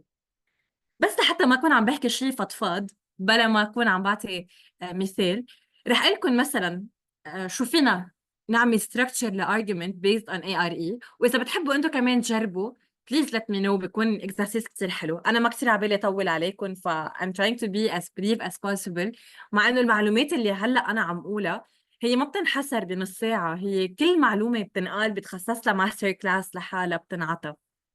anyways ال ARE مثلا إذا بدنا نحكي عن الدخان let's say، أول شيء بيجي على الراس ما بعرف ليه مع إني ما بدخن. الاسيرشن تبعتنا فيها تكون إنه التدخين مضر للصحة. فيها شيء هذا الادعاء تبعي، أنا جاي أقول لكم إنه أنا ضد التدخين لأنه التدخين مضر للصحة. طب ليش يا روان التدخين مضر للصحة؟ ما في أنا أقول هيك كليم واعتبر انه وصلت الفكره واللي بوجهي لازم يقتنع والجمهور اللي عم يسمعني لازم يقتنع بلا ما يسأل حاله ليش. التدخين مضر للصحة مثلا لأنه بيأثر على الرواية وبخلي الريد بلاد سيلز ما بقى ينقلوا أكسجين بطريقة مزبوطة على الرواية. أوكي أنا قلت هلأ شيء كتير كبير، يعني يمكن أنا أكون قاعدة عم خبص وعم قدمها للجمهور. الشيء اللي حيأكد حكي هو الدليل اللي رح أقوله. الدليل مثلا بجيب شي ريسيرش انعملت مثلا من جامعة هارفارد بدراسة أصدروها ب 2005 وقتها عملوا مثلا دراسة على 80 patient 40 منهم بيدخنوا 40 لا، تبين انه رواية الاشخاص اللي ما بيدخنوا متأذين اكثر والريد بلاد سيلز تبعولهم اخاف او وات ايفر. I think هذا اوضح شيء في يقوله. ايه عبير تفضلي. هلا إذا نحن بدنا نعمل citation لكل شيء عم نقوله بقلب الديبيت وبكون معنا 1 to 2 minutes ما عادش بنخلص ساعتها، بكون بيضيع كل الوقت بس عم نعمل citation. أهم شيء بالديبيت هو جملة نحن كتير كبرنا عليها وهي خير الكلام ما قل ودل. يعني الذكاء إنه نعرف نقول كتير بالوقت المخصص لإلنا. هذا الشيء نحن فينا نستفيد منه حسب الكلمات اللي بنستعملها. يعني بدل ما أنا كتير فلسف الجملة وبدل ما كتير أحكي فيها، في استعمل كلمات معينة تكون مقتضبة وتوصل فكرة. أنا هيدا الارجيومنت فيه أقوله ب30 ثانية. ميرسي ميريم عم تزقف لي، انبسطت. يعني في أنا استعمل هول الكلمات ب30 ثانية أنا أقول الارجيومنت تبعي. كمان اللي كتير بياخد وقت هو وقت أنا ما أكون محضرة، وقت أنا أكون متفاجئة، وقت أنا ما يكون عندي الفوكابيلاغ اللي مفروض يكون عندي إياه وقت أعمل مناظرة، وقت أنا بين كل كلمة وكلمة بدي أقول هولي بياخدوا كتير وقت. فأنا بعتقد إنه بدقيقة أو دقيقتين في الواحد يقدم 3 arguments 4 arguments بركي. بس هو كيف الواحد يقدر يوصل فكرة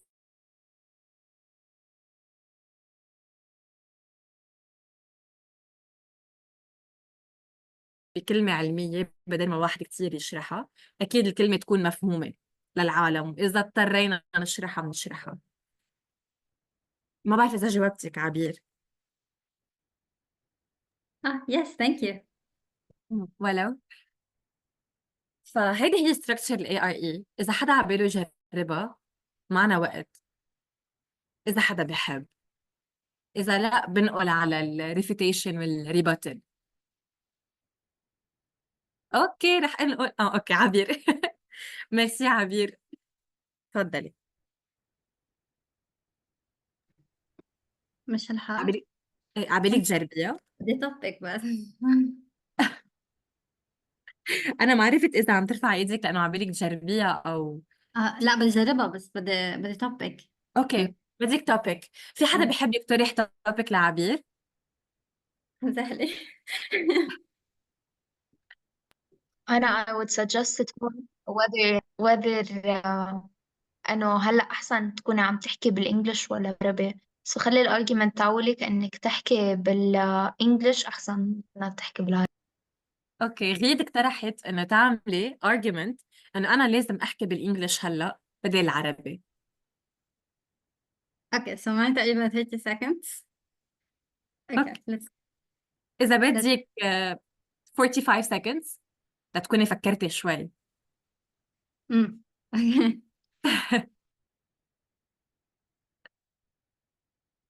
Don't worry about it. إذا حدا كمان عباله يجرب please feel free.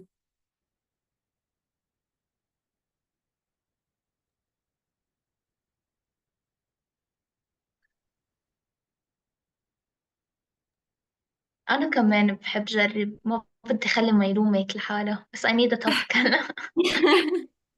في حدا كمان يقترح توبيك على غير؟ she can do the same topic بس تعمله إنه ليش لازم نحكي بالعربي.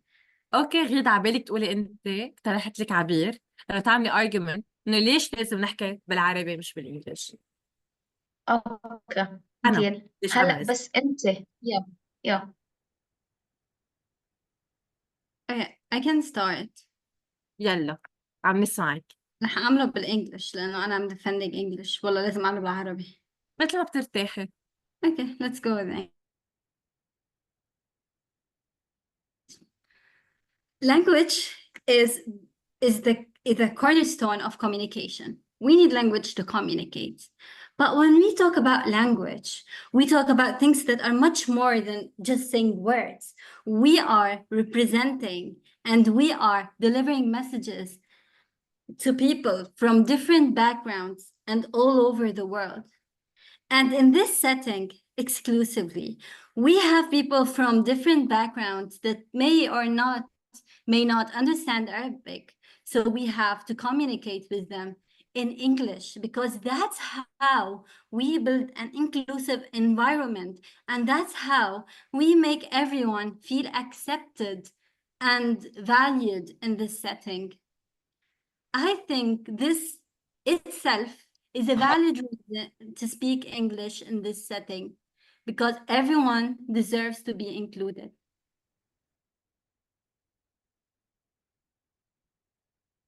ثانك يو عبير. كتير حبيت الارجيومنت تبعك انه انا لازم احكي انجلش، لانه اذا حكيت انجلش بيكون النقاش انكلوزيف اكثر. فهذا هو الكور تبع الارجيومنت تبع عبير. حبيت انه بلشتيها كستوري تيلينج، وهذا شيء كتير حلو، خصوصا اذا نحن كنا عم نحكي قدام جمهور مش بمسابقه مناظره. وانا هلا ما كتير حعلق كانه نحن بسيتنج مسابقه وعم بيقيمونا، لانه اذا بتروحوا مثلا على competition debate مثل اللي بيعتمدوا نظام البريتش بارلمنت، بيكونوا قاعدين حاطين ورقه وقلم عم بيسمعوا الارجيومنت تبعكم وعم بيستنتجوا شو الاي وشو الار وشو الاي، واذا ما كانوا واضحين بتخسروا، يعني ببلشوا ينقصوا علامات على اساسها. فنحن مش جايين نعمل هيك، نحن مش بكومبيتيشن ديبيت ولا بريتش بارلمنت، بس انه اهم شيء انه قدرنا نفهم من الكور من الارجيومنت تبعك انه انت بالنسبه لك الكليم تبعيتك انه روان talking in English رح يكون inclusive للعالم اكثر. ليش؟ هون الريزنينج تبعك انه يكون مثلا في عنا هون ناس من كذا باك جراوند، فلحتى الكل يقدر يفهم، لانه languages can be a barrier، لازم نحكي انجلش. هيدا الريزنينج.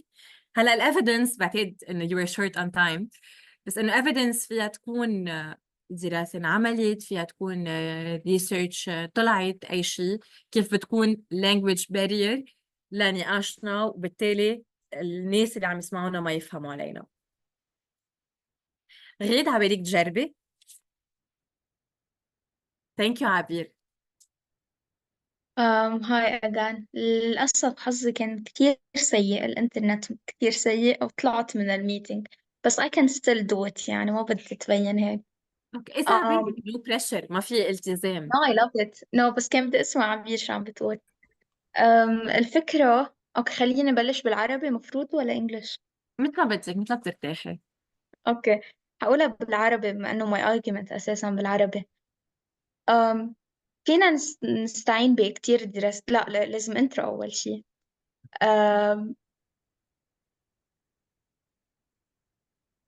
نحن هون موجودين، أردن، لبنان، فلسطين، هول دول الأشخاص المتواجدين هون. طبعا عنا كريس ضيف معنا، مش ضيف actually بس حاليا منه part of ال conversation، ولكن هول الثلاث دول هن دول شو بيحكوا عربي، وبالتالي شي منطقي أو شي طبيعي إنه نكون قادرين نفهم على بعض نحن عم نحكي عربي. تقريبا كل الأشخاص الموجودين هون حكوا، كل الأشخاص كانوا قادرين يحكوا بالعربي، وحتى فينا نستند لدراسات بتأكد إنه نحكي بلغة الأم قادرة إنه الحكي بلغة الأم قادر يوصل رسالة أسرع بكتير من أي لغة تانية. هذا الشيء منطقي جدا، ولكن بالوقت عينه فينا لحالنا من خلال ملاحظتنا كيف تغير الداينامكس، كيف تغير ديناميكية الميتينج لما بلشت روان تحكي عربي، فينا نشوف قديش لغتنا قادرة إنها تجذب انتباهنا، لأنه ببساطة بطل بدنا نركز لحتى كيف نقدر نترجم الحكي اللي عم تحكيه ودايركتلي ما بدي أحكي إنجلش ودغري صار تركيزنا على المحتوى اللي أنت عم بتقوليه. في personal weakness عندي هون كان إنه أنا عم بحكي إنجلش، بس إيه that's a try. رواء ثانك يو غيد، كمان كان كتير منيح. ديانا رح أعطيك الكلام، بس كنت بدي أقول شغلة، إنه باللي قالته غيد كان في كذا argument. هيدا كمان كتير أشخاص بيوقعوا فيها، إنه بيصيروا يفوتوا كذا argument بargument واحد. هي مش غلط، بس أنا لأنه عم بحكي هلأ بسيتنج معين، وإنه عم نكون كتير منهجيين، لأنه هيدا الشيء بريحنا إلنا وبريح اللي عم يسمعونا وقتها نحن we stick to one argument وبس نخلص منه نروح على شيء تاني. يعني إنه نقول مثلا كان فيها الكليم تكون كذا وحدة، يعني هي لأنه أنت قلتي كذا argument that are very valid بالسياق تبعنا، فيك تحطيهم كلهم تحت كليم وحدة، كرمال هيك أنت قدرت تتفرعي لإلهم. يعني وقت قلت إنه تغيرت الديناميكية مثلا، فيك تقولي هون إنه نحكي عربي بالميتينج تبعنا بيأثر على الانجيجمنت بالدiscussion وعلى ديناميكية الحديث تبعنا. ليش؟ لأنه نحن اللي عم نحكي المشتركين من دول كلها بتتكلم باللغة العربية، ووقت نكون عم نتكلم باللغة العربية اللي هي لغتنا الأم رح نكون نحن مرتاحين أكتر بالحديث، بتكفي هون اللي قلتي، ونكون نحن قلتي كمان بلغة الأم نحن بنرتاح أكتر. وهون بتعطي الدراسة تبعيتك بالآخر. بس إنه that was very good. Thank you. Yeah, thank you so Thank much you for the note. عبير. Thank you. Thank you. ديانا تفضلي. هاي روان، كيفك؟ هاي الحمد لله، أنت كيف؟ الحمد لله. أنا في عندي connection issues. I really apologize. بس صراحة I'm eager to know what are you doing guys. صراحة if I get like a brief idea so I can participate right away. ثانك يو ديانا، ميرسي انه حابه تعرفي. لكن اللي عم نحكي عنه هو اول شيء structure الارجيومنت اللي هي ARE assertion reasoning evidence. رح لك اياهم بشكل مقتضب لانه سمعون ما بدي زهقهم. الاسيرشن اللي هي التوكيد، اللي هي الكليم تبعيتك، العنوان للي انت بدك تقوليه، مثل اللي هلا حكيناه مثلا انه اذا انا عم بيطلع هلا عم بحكيهم عم بيطلعوا معي التوبكس، اذا خفضنا مثلا نسبه الاقتراع ل 18 سنه بنكون عم نحسن ديمقراطيه دولتنا. هذا هو العنوان تبعنا. الريزنينج التعليل اللي هو ليش او كيف، لانه اذا نحن خفضنا نسبه الاقتراع بنكون عم نكثر مشاركه فئات المجتمع، وبس نكون عم نكثر فئات المجتمع بيكونوا عم يشاركوا بعمليه اختيار من سيصنع القرار، رح يكون عم بيخلي تطلع سياسات بالدولة أكثر بتلبي حاجات المجتمع وإلى آخره. هيدي بتكون الريزنينج تبعنا. الافيدنس اللي كنت عم اقول لهم اياه هو دليل. بنحط دراسه، طلعت دراسه مثلا بدليل على هيدا الشيء. طلعت دراسه ب 2005 بالمانيا، من بعد ما خفضوا نسبه الاقتراع مثلا صار في اكثر ناس عم politically engaged والى اخره. كنا عم نحكي اكثر عن كيف نحن we can structure an argument لحتى يقدروا العالم يركزوا اكثر معنا نحن عم نحكي.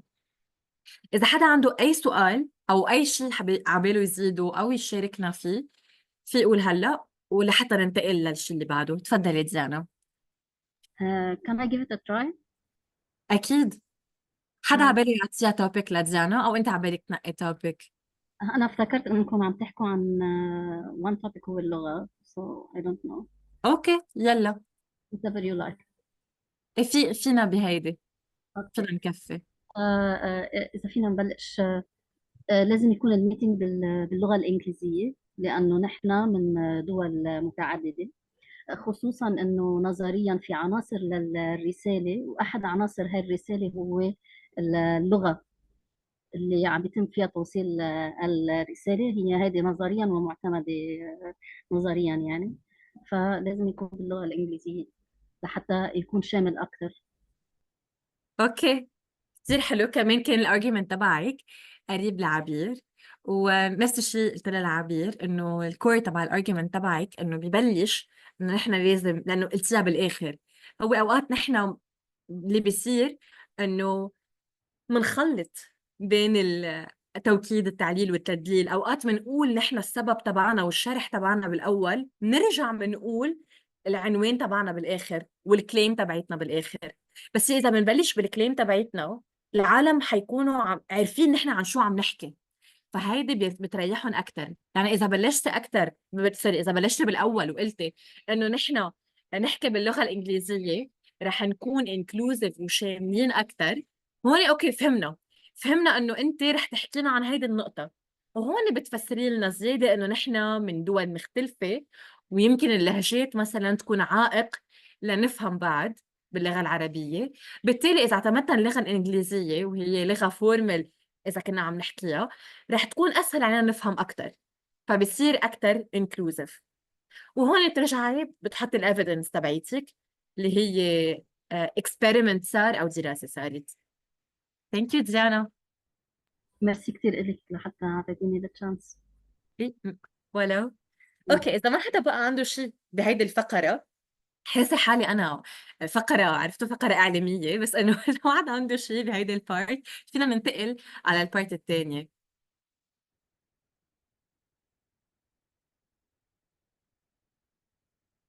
أوكي، رح ننتقل لتاني فقرة اللي هي الريفيتيشن والريباتل، التفنيد والدحض.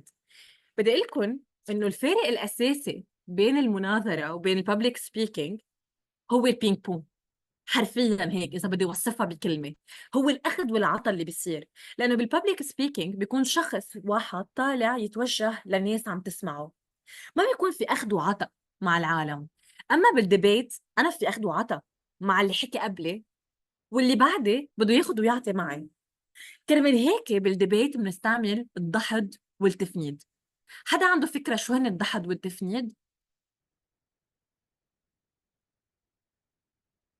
كتير ثقيل هيدا الأستاذ بالمدرسة اللي يكون بده يشرح لنا تيورام مش سامعين فيه بحياتنا، وبيجي بده يسألنا بتعرفوا شو هي؟ يلا جربوا. طب ما بنعرف. اوكي ديانا تفضلي. هلا انا بعرف الضحد صراحه، ما بعرف اوكي، مين. شو هو الدحض؟ يمكن يكون عندي فكره، ما بعرف اذا مزبوطه. هو definition.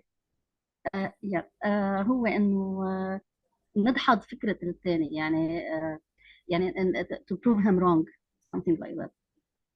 to prove him wrong.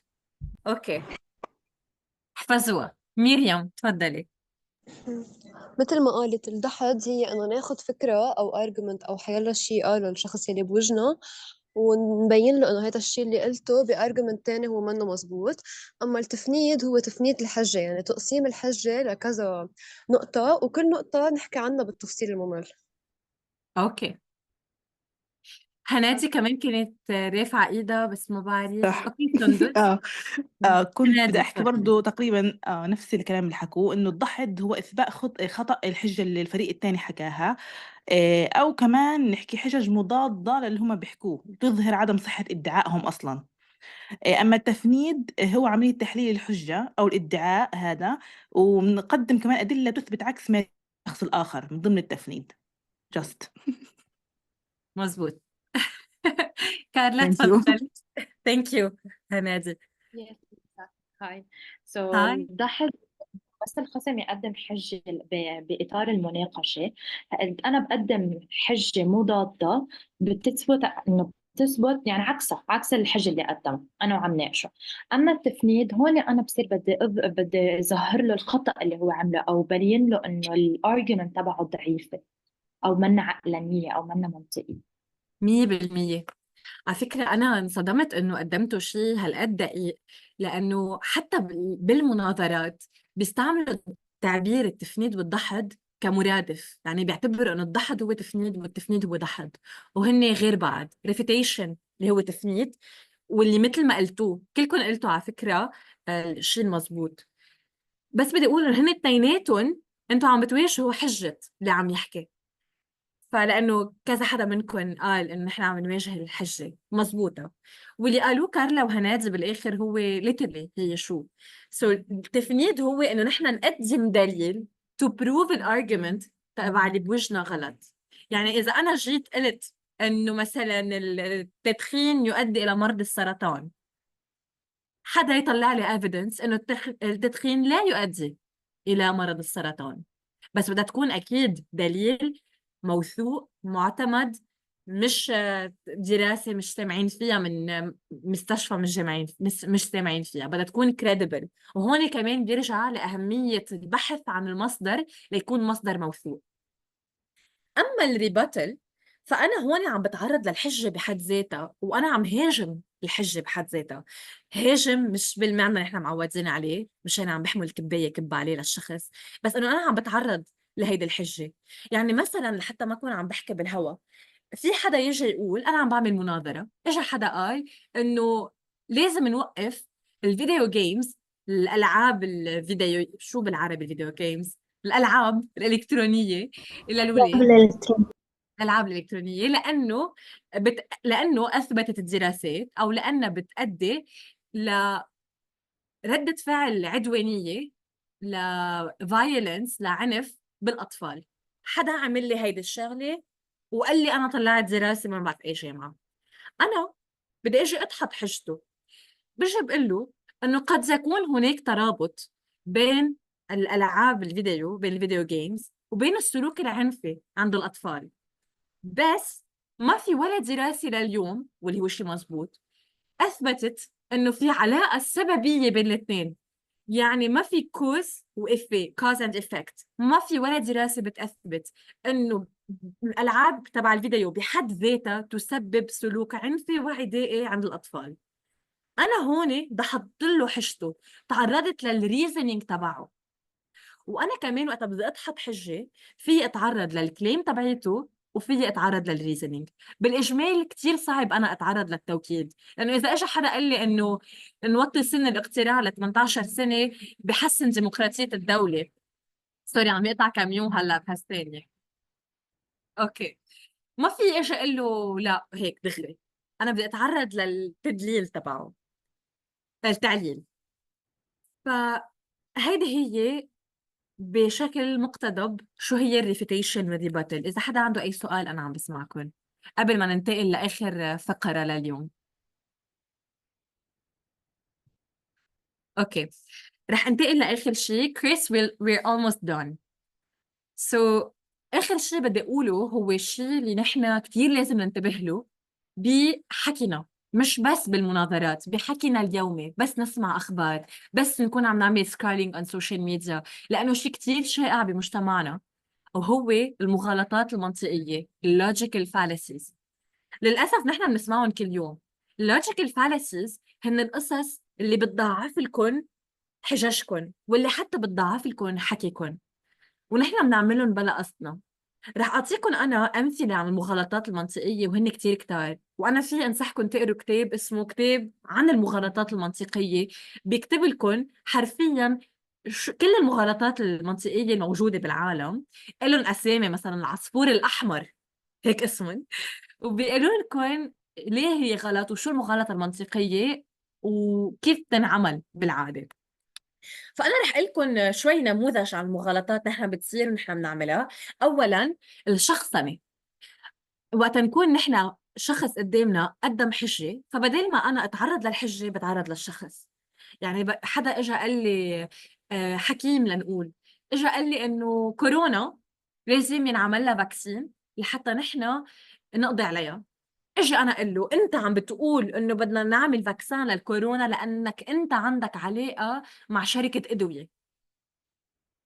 انا هون شوي شخصنتها، شوي تعرضت له بالشخص. وكمان فيها تكون اكثر من هيك، فيها تكون انه وقت يتعرضوا مثلا للنساء ببرامج التي في، وقت يقولوا لهم يكونوا النساء عم يحكوا مثلا سياسه، وهذا الشيء شفناها بلبنان، وبقولوا لهم انه بيتعرضوا لهم بالشخص للنساء، ما بعرف شو عامله انت لحتى وصلتي على السياسه، ما بعرف انت شو عملتي لحتى وصلتي لهالمنصب. انا هون شخصنتها. تاني شيء عنا التعميم. التعميم هو كمان المغالطات المنطقيه.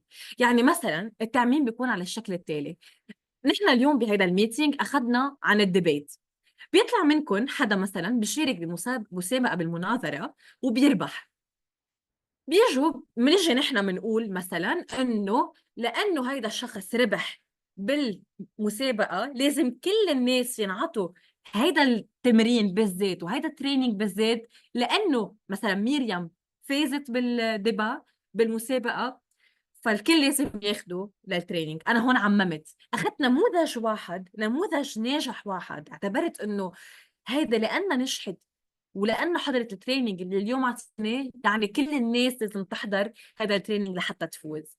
هيدا تعميم كتير نستعمله، ولحتى نقدر نستعمل هيدا الشيء نحن مفروض نعمل أكتر دراسات، مفروض نحن نعتمد نماذج أكتر لنقدر نحن نوصل لهيك خلاصة. ما في أنا أعتمد سلوك معين أو أعتمد سياسة معينة استنادا على نموذج واحد. ثالث شيء، في عنا شيء بنقول له appeal to authority. يعني مثلا إذا أنا قلت ادعاء أو إذا أنا قلت حجة وإجا حدا عنده سلطة أو منصب بيدعم حجتي، بعتبرها إنه هيدا حقيقة مطلقة وما بقى في حدا يناقشنا فيها. يعني إذا أنا قلت اليوم إنه كلنا لازم نشرب 5 لتر مي عالية، لأنه طلع مثلا نايب قال إنه إيه أنا بدعمها لازم كلنا نشرب 5 لتر مي، أو طلع حكيم ما بنعرف هيك فجأة قال أنا حكيم عم لكم لازم نشرب 5 لتر مي، وما قدم لنا أي سبب ليش، ما قدم لنا أي reasoning ليش. هيدي مغالطة منطقية. It is that all generations are false including this one. حبيت ديانا. Thank you for your inputs. لكن أنا صرت على رابع وحدة، خامس وحدة عم بتذكرهم. خامس مغالطة منطقية. بتكونوا عم تسمعوا حجة شخص أو شيء حدا قاله، عم بيجي أنا لحتى نفر العالم منها بخدها وبعملها كتير كبيرة، بعملها ريفريزنج وبتصير كارثية. يعني مثلا إذا طلع شخص قال إنه الشوجر انتيك، إنه الكونسوماسيون تبع السكر مرتبطة بأمراض قلب، عم بيجي أنا بسمعها ومني معها، بيجي بقول إيه شو قصدك إنه السكر عم يقتل الكل ولازم نمنع السكر نحن؟ طب ما هو ما قال هيك، هو قال إنه السكر بتأدي لأمراض قلب، يمكن قصده لازم نعمل ريجولاسيون أكتر للشوجر انتيك. آخر شيء عم فكر أنا إذا في شيء بعد ما قلته. البوبولاريتي، هاي كمان مغالطة منطقية كتير تستعمل، إنه بس لأنه شيء كتير مشهور وكتير شائع يعني هو مزبوط. هيدا الشيء مش مزبوط.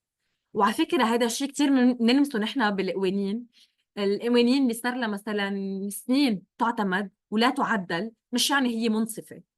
فنفس الشيء، مش إذا شيء شائع ويستخدم كثيرا يعني هو صحيح. فحتى وقت يكون شيء شائع بدكم تقدموا لنا تعليل وتقدموا لنا evidence ليش هيك. واخيرا وبكون هون عم بختم انا فقرتي والانترفنشن تبعيتي. اخر مغالطه منطقيه هي انه انا اقول للاشخاص عندكم يا هيدا الكليم يا هيدا، ما في غيرهم. يعني انا عم بحصر النقاش بوجهتين نظر، يعني انا عم بعمل بولاريزاسيون، يعني انا عم اقول لهم يا هيك يا هيك، وعم بتجاهل انه قد يكون في سبيكترم للي أنا عم أقوله. وهيدا الشيء استعمله جورج بوش من بعد 9/11 9/11. إجا قال إنه أنتو يا اليوم معنا يا ضدنا. فهو هون توجه للمجتمع الدولي وقال لهم إنه أنتو يا حتسندوا أمريكا بكل شيء including الانفيجن لأفغانستان، including اجتياحنا لأفغانستان، أو حتكونوا ضدنا. هون وضع العالم ولعب لهم على الوتر الحساس ووضعهم قدام خيارين بس بالحياة ما في خيارين. وبالحياة منا بس أسود أو أبيض، بالحياة في رمادي، بالحياة في سبيكترم كتير كبير، وبنقاشاتنا كلنا في سبيكترم كتير كبير. وإذا منضل محصورين بالبوكس اللي بدهم يحطونا فيه إنه نختار يا إكس يا إجريك، يا أبيض يا أسود، منضل علقانين بدوامة ما بتنتهي، ما بنطلع بأي حل إبداعي وبأي نقاش إبداعي. ما بنقدر حتى نستكشف عقلنا قد ايه فيه يروح ويسبح ويمرح ويطلع وينزل. فهيدا كمان من المغالطات المنطقية الشائعة اللي الأفضل نبتعد عنها. أنا هيك كون ختمتها، وبقلكن بعد في كتير مغالطات منطقية، وبعد في كتير قصص نحن بنتعرض لنا بحياتنا ونحن بنسمعها، بس ما لازم نعلق فيها ولازم دايما ننتبه له. وأكيد كل شيء قلته بيحمل ساعات، بس أنا حاولت أعطيكم الزبدة بالنص ساعة اللي حكيت فيها. تفضل أدهم. بونسوار جميعا. بونسوار. تعليقي على آخر نقطة قلتيها، إنه ما في يحط شخص قدام خيارين بس. هل هذا الشيء مطلق؟ يعني أنا بشوف إنه بكتير مطارح هذا الأسلوب بيمنع الشخص التاني اللي قدامي إنه نوع من له نحن التزاكي. لا، أنا بلاقي إنه في نقاشات أوقات بنوصل لمطرح إيه أنت يا هون يا هون. الطرف الثاني بالنقاش بصير يحاول انه يعمل مثل نوع من التزاكي لحتى يهرب من انه يعطي موقف يمكن يضره بمطرح من المطارح. فدايما بتكون مغالطة منطقية اني انا اوضح للجمهور انه لا، تعال هون انت يا هون يا هون، يا مع هذا الفريق يا مع هذا الفريق، يا من هذا الرأي يا من هذا الرأي. هيدا الشيء كتير بنتعرض له نحن بالسياسة، وأنا فهمت بأي منطق عم تحكي وبأي سياق عم تحكي بالذات. بعتقد إنه أوقات الواحد رح ينحط بمطارح إنه هو يقول موقف، بس ما بعتقد إنه موقفه رح يكون بس بخيارين. بعدني على رأيي، بعتقد إنه يمكن نتعرض شي مرة لحياتنا إنه نضطر يكون موقفنا أبيض أو أسود أكيد. يعني مثل مثلا موقفنا من إسرائيل ما في يكون رمادي بالنسبة إلي. أنا بالنسبة إلي موقفنا واضح وما في يكون عم نلعب فيه. بس بطريقة الحل أو بطريقة موقفنا هون في ما يكون أسود أو أبيض. يعني ما في يكون نيسيسيرمون إنه لحتى أوصل أنا لهيدي النتيجة بدي أسلك هيدا الطريق بالذات. هيدا هو المقصد بهاي أو هاي. يعني أنا في أوصل لهيدي النتيجة وأسلك 1000 طريق غير وقول 1000 حجة تانية وأوصل لهيدا الموقف اللي أنا بدي أقوله. هيدا المقصود. ما رح بتوافقني. ايه لا، فهمت وجهة نظرك. يعني انت ما بتشوفي انه ممكن، يعني ما بتشوفي ولا ديبيت ولا مطرح ممكن نوصل فيه يا هاي بدون اي حل ثالث، أنا حلين بعتقد فقط. إنه اللي بده يجرب يقول لنا إياها يا هاي بده يكون عنده مكسب لإله. يعني وقتها قال جورج بوش كان عنده مكسب، عم يكسب ايه المجتمع طبعا الدولي. فوقت تكون انت بسيح طبعا. بدك تكسب العالم لحتى نكون واقعيين، لانه بالنهايه نحن هلا ما بدنا نضل بالتكنيك، ما عم نحكي بس بمسابقات. وقت بدي اكسب العالم اكيد انا رح احطهم بين يا هاي وكثير بنستعملها. بس انا بحب ننتبه لها وقت بدنا نستعملها او وقت نسمعها، لانه بنعرف انه في شخص عم يلعب على عواطفنا. يعني وقت يقلنا مثلا انه اذا انتم منعتوا هيدي السياسه بتكونوا عم بتضروا مثلا الهيومانيتي، صار عم بيقول لي يعني انه انت يا بدك تكون انسانه يا ما رح تكون انسانه.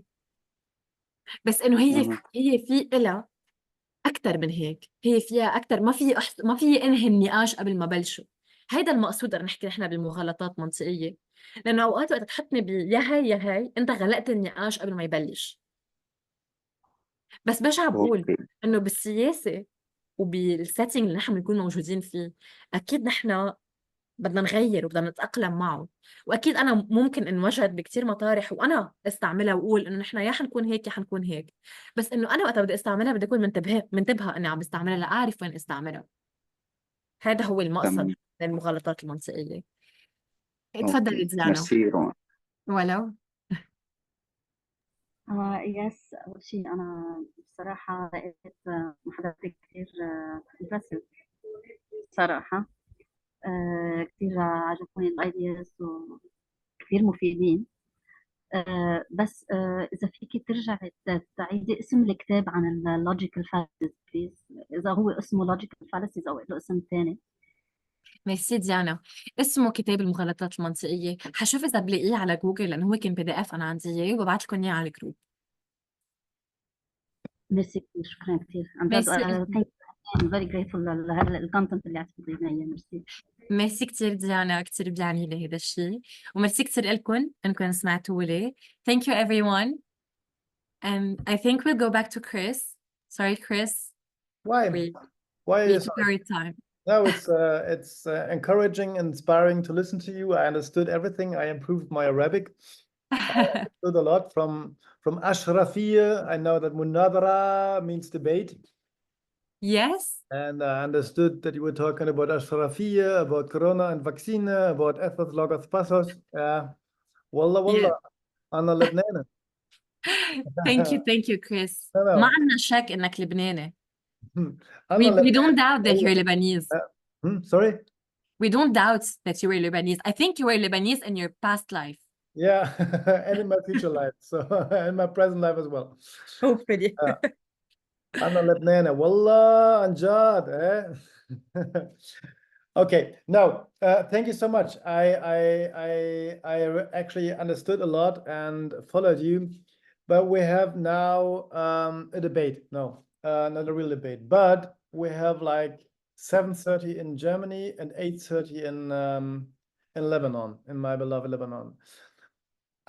I will never be able to show you and do the exercises I wanted to do with you about this really great elder triangle, which will help you to win any debate, politically, personally, privately, in 30 minutes. So what I would suggest right now, I didn't speak to Jessica yet, but we have, we probably, because we don't know what's going to happen in the next weeks. So probably our planned trips, we don't know yet, to Lebanon and Jordan have to be rescheduled. We will try our best and we will manage to come to Middle East and we will manage to get the finalists to Berlin, promised. We will do that. And if I take a boat and come myself to pick you up in a boat. I was rowing back then in England, in Oxford, so I know how to row. We will do that. But that we use next Tuesday, and I will be there like for a 2 or 3 hours really intensive session on Create Debate 2 to show you the whole concept, which is super interesting. Make some exercises and let you debate in small groups, because otherwise now I would rush through, and either we take 1 more hour and you will be totally exhausted and tired because it's late. And you can maybe even make some PR for this session with the other candidates, because I promise you it's really cool. And then we will debate this, because this was lovely and wonderful to listen to Rowan and also what you did already.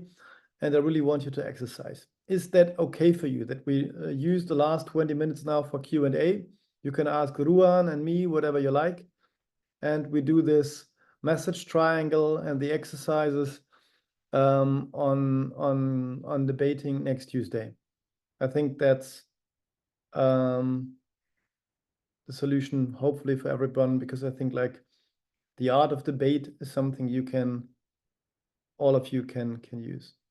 And I will also try to prepare some dirty tricks for you about debating. Don't use it, but it's really cool.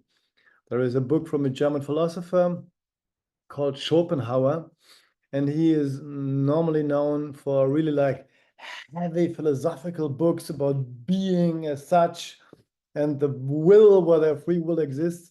But he also wrote a super funny little booklet about 37 dirty tricks to win any fight, every fight or every debate, even if you don't know what the topic is about. It's super funny and it works. So it's also very cool. Is it okay for all of you? You think the session must be before the personal video sent to? Yeah, that's not, no, it's not possible, because you don't, Anadi, you don't have to debate in elda. You just have to show some personal stuff. But I think it will help you. And I promise you, Rowan and me will prepare some super interesting topics for you. Maybe also some topics you've never heard in your life that they exist, but we will debate them anyway. Is that okay for you? For all of you? Okay. Yes, yes. That's exciting, not only okay. Okay. Wallah, Anjad, shukran, Habibtis, Habibi. So let's use the last 20 minutes for Q&A. Ruan, are you still there? Ruan? Oh, she probably comes back in a minute. So No, I'm here. Oh, Yes, you're I'm there. here. Okay. Yes. Okay, great. So let them ask us some questions, whatever they want.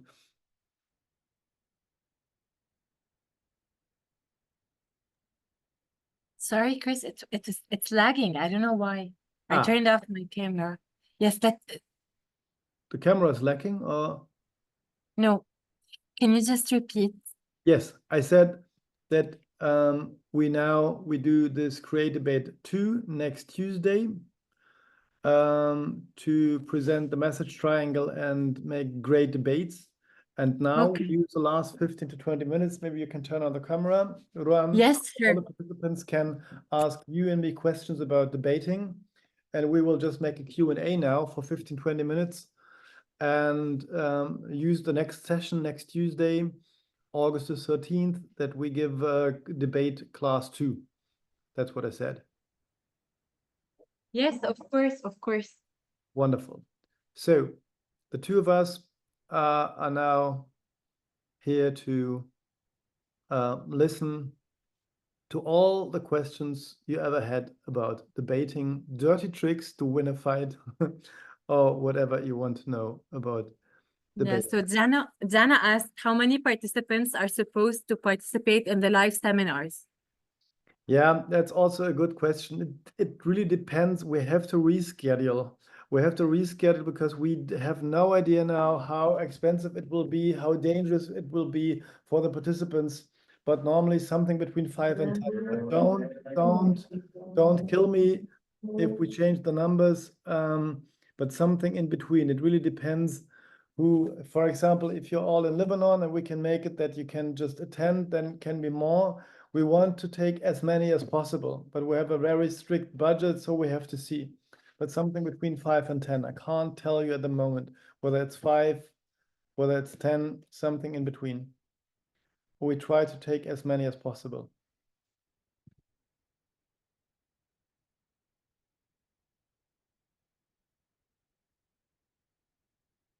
And of course, try to get as many of you in the end to Berlin, because Rowan knows it's okay here, right?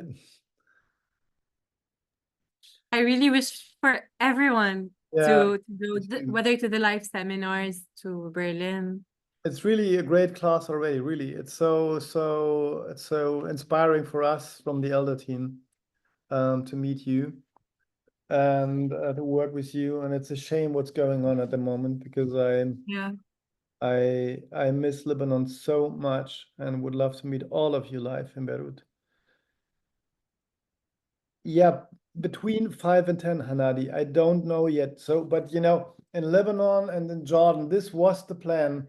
But you know, maybe we have to change all plans. We don't know. As you know, we don't know what's happening tomorrow. So, as many as possible. But it really depends on, you know, also the flights will be more expensive. Can we guarantee your safety? Can you come at all? Do we have to change and make out of 2 seminars, 1 seminars? Could you leave Lebanon? Can I come to Lebanon or not? At the moment, I'm not allowed to.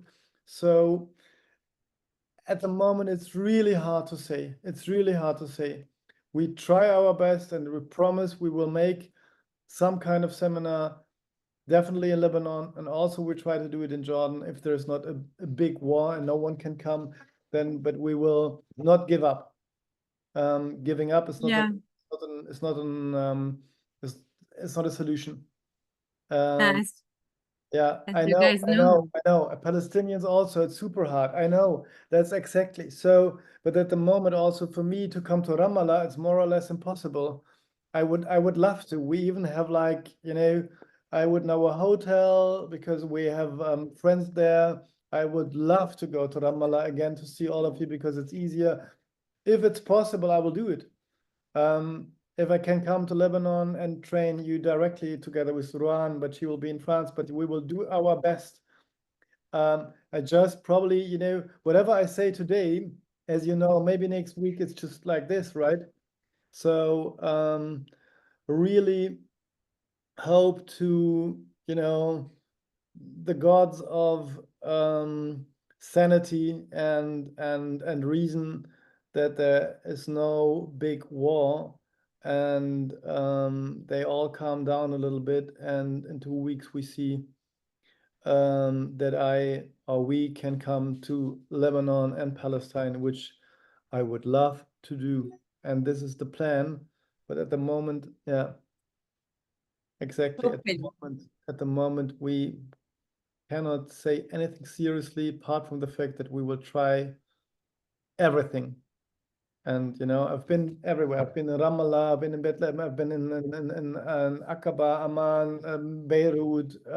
I've also been in Sabra and Shatila, in Sur, in Saida, in the mountains, and you know, I've been everywhere. So Rashidia. So I know the Palestinian refugee camps. I know Lebanon from the north to the south.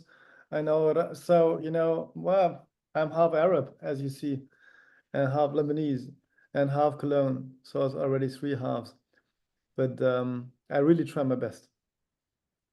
Let's get this insane idiots in several governments. Get rid of them. Just hopefully the situation will get better. Yeah. And then we will carry out live seminars. It's safer than you might think or hear on the news. No, Loai, yes, I know inside Lebanon it's safe. I know, well, safer than we think. But you know, I have to return to Berlin and no one knows whether the airport will close the next day. That's the problem. And and I miss Lebanon a lot, and also Rama, but I just don't know whether I can get in. They already there are no flights anymore.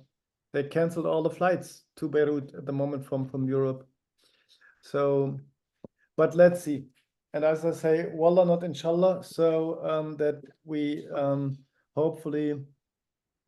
Speaking from Jerusalem, yeah, might be a chance. You know, you mean that I could come to Ramallah, right, Loai? Or what are you talking about? Yeah, could be. But also, you don't know whether there are flights in 2 weeks. If there is, you know, hopefully not. But if there is a war, so also they will cancel also the flights to Israel as well, of course, to Jerusalem. But really, let's see from week to week, and we do our best. I would love to work with you, and also, of course, in Ramallah. I know that Ramallah is safe. I know that Beirut is, well, safe, you know, but you don't know what's happening tomorrow. So let's see and try. But yeah, apart from this, do you have also still questions and concerns about debating? I mean, we can use this as an open like Q&A for, you know, Rowan and me. So all questions you want to know.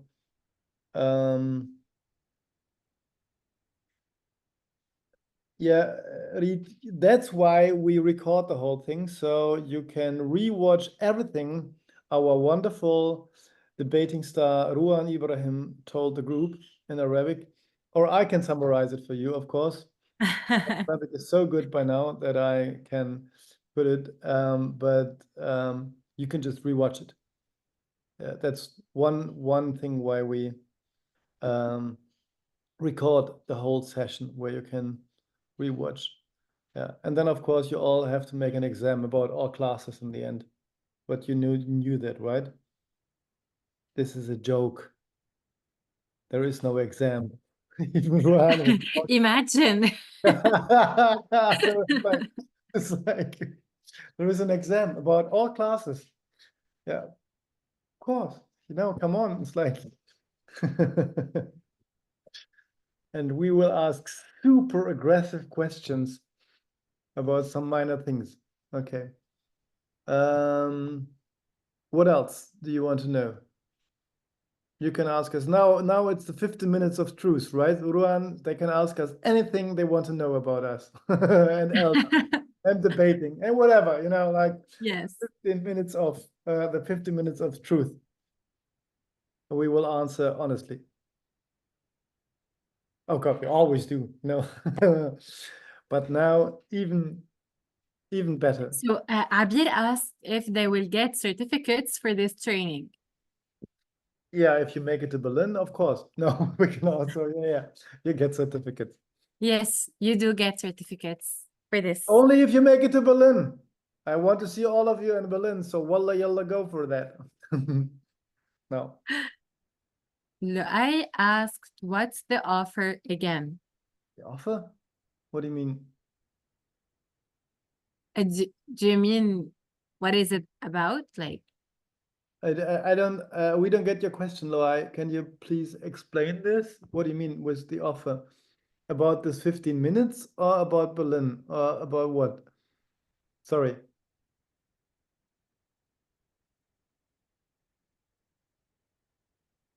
He just offer. Ah, yeah, it was like part of it, you know. I thought we have this 15 minutes now, and you can ask us anything you want. And the offer is that Rowan and me will answer everything honestly, whatever you ask. So it's true, but of course also sort of my humor. I hope you understand. Even if there were exams, we don't mind, and this is due to the amazing detailed sessions. Thank you, Diana. This means a lot to us, really. But there will be no exams. It's only like the only problem is we would really love to, because this class, this masterclass with you is already so amazing, and this is such a great group. We would really love to get all of you, not only in the live sessions in Ramallah, Beirut, Amman, but also to Berlin, but it's unfortunately not possible. But I can share one secret with you. We are already now preparing at least proposals for fundings for next year. So, and this will have to do with Lebanon and Palestine. So the rest is still sort of a secret. But, you know, even if you don't make it this time to Berlin, stay with us, because we are doing a lot at the moment to get new fundings for new programs, and hopefully also with more financial possibilities to train even more of you. Because this is really an amazing class, and ask Rowan about, you know, she's like a fantastic role model how elda works, you know, from a participant to a project partner, from a project partner. So the next step will be prime minister if there is any election in Lebanon. No, really, like, you know, from a participant to a finalist, from a finalist to owner of an NGO, and now project partner. So, you know, this is fantastic. She's a great role model and super smart, and a female leader already. And that's how we want to work with elda. That's our philosophy, and that's how we do it. Thank you for being you. So, but that's the whole essence of elda. You know, to inspiring people, to empower powerful women, also men, and get together to the next level and change this damn world into a better one. And that's what we will do. Thank you, Chris, for everything. Like, literally, thank you for everything. I'm really grateful for you. So Reed asked, is there any specific book about debating you both would recommend, other than the book you've just mentioned for Arthur Schopenhauer? So for debating. For debating a book, I don't know, to be honest. I mean, there are a lot of readers about this. I studied in Oxford, this, you know, Oxford debate or Cambridge debate. This is not how you this is a very like structured, closed job debate. So honestly, it's a good question. We can have a look, but I don't know, to be honest. Rowan, would you know a good book? I personally watched YouTube videos a lot. I took a training like in 2021, and then I watched a lot of trainings online on YouTube. You can like watch about specific topics. You can choose something like how to structure an argument in debates. For example, British Parliament style, let's say. You can be very specific about each thing, how to be a better active listener in debates, because this is the most important skill in anything in your life, including in debates. And you can search about refutation and rebuttal. But there is also a book that I wanted to buy, but I can't find, surprisingly. So I'm going to order it online.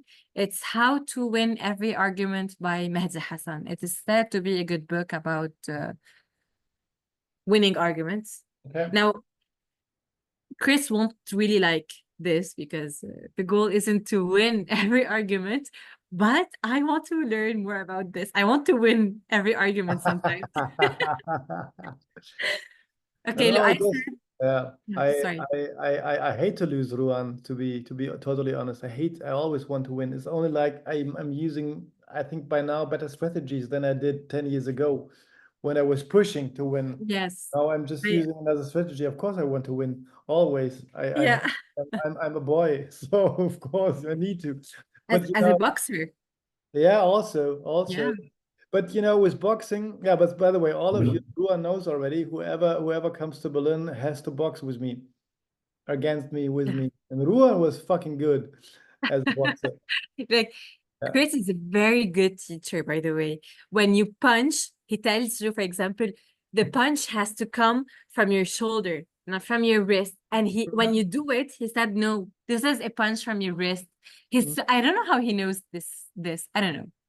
Anyways, Luai said that he can share names with us.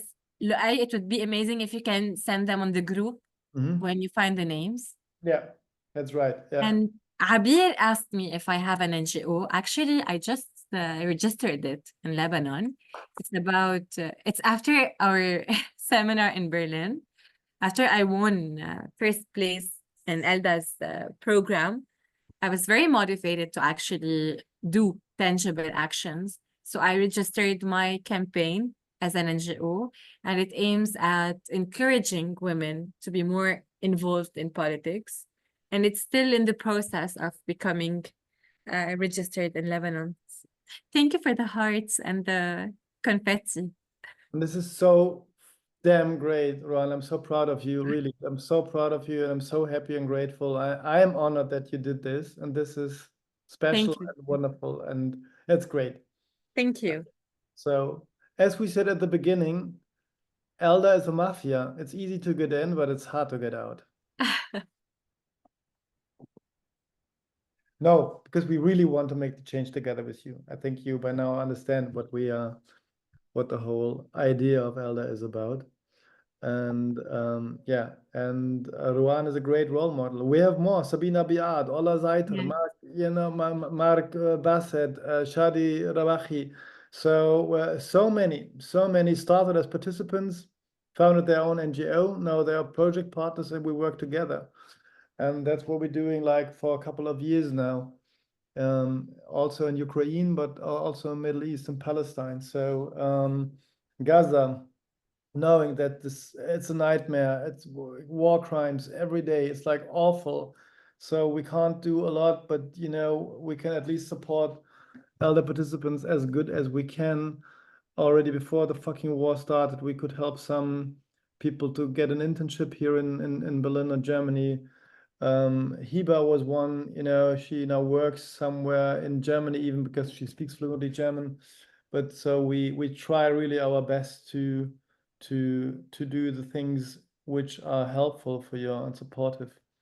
You will see the German parliament if you make it to the finals, for sure. As Rowan did, we will make networking events with CEOs from big companies, from political parties, from influential stuff. You will see Berlin, and I'm afraid you have to party with me the whole night. I'm sorry, and Rowan. So yeah, that's the bad news. So not much sleep in Berlin. I'm sorry to say.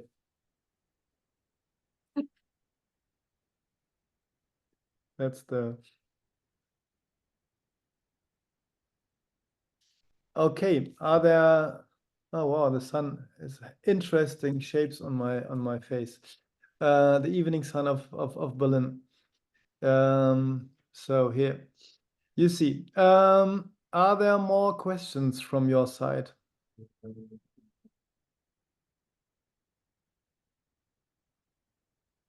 If not, I would say, Rowan, we call it a day or an evening. Yes. Thank you Yes. so much for this great participation. Thank you, Rowan, for this wonderful input. Thank you. Well, not input, the masterclass, the second masterclass. We see each other again next Tuesday, same channel, same time, same hosts, Rowan and me, and we will debate. We will debate, and show you the art of debating in a very interactive and hopefully inspiring and interesting Create Debate Part 2. Thank you so much. Stay safe.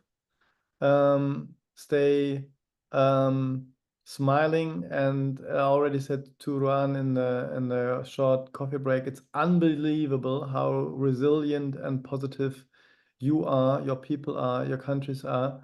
And I'm a big fan of Lebanon, Palestine. I'm a big fan of this group. And it's an honor and it's a pleasure to work with you. So thank you very much. And I love to learn from you. Thank you, Chris. Thank you, everyone, for your time and for your inputs. We look forward to Tuesday. We do. Rowan, I need to talk something. Just 1 minute. Yes, sure.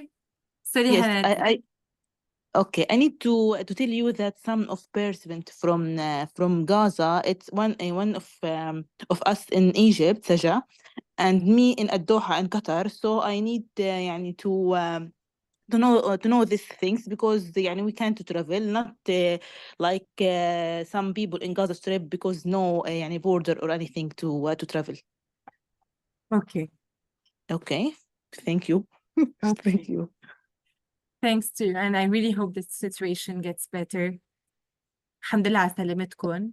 Inshallah. Thank you. Thank you. إن شاء الله By خير. the way, I was in Doha, but only for 2 hours this Monday, but just at the airport to switch planes back to Berlin. If I would have known, we could Yeah. have, but it was only like switching from one plane to the other. No, but take care, and of course we're also in contact with Saja. Jessica is, so yeah, and you know, whatever concerns you have, just contact us. I will stop the recording now.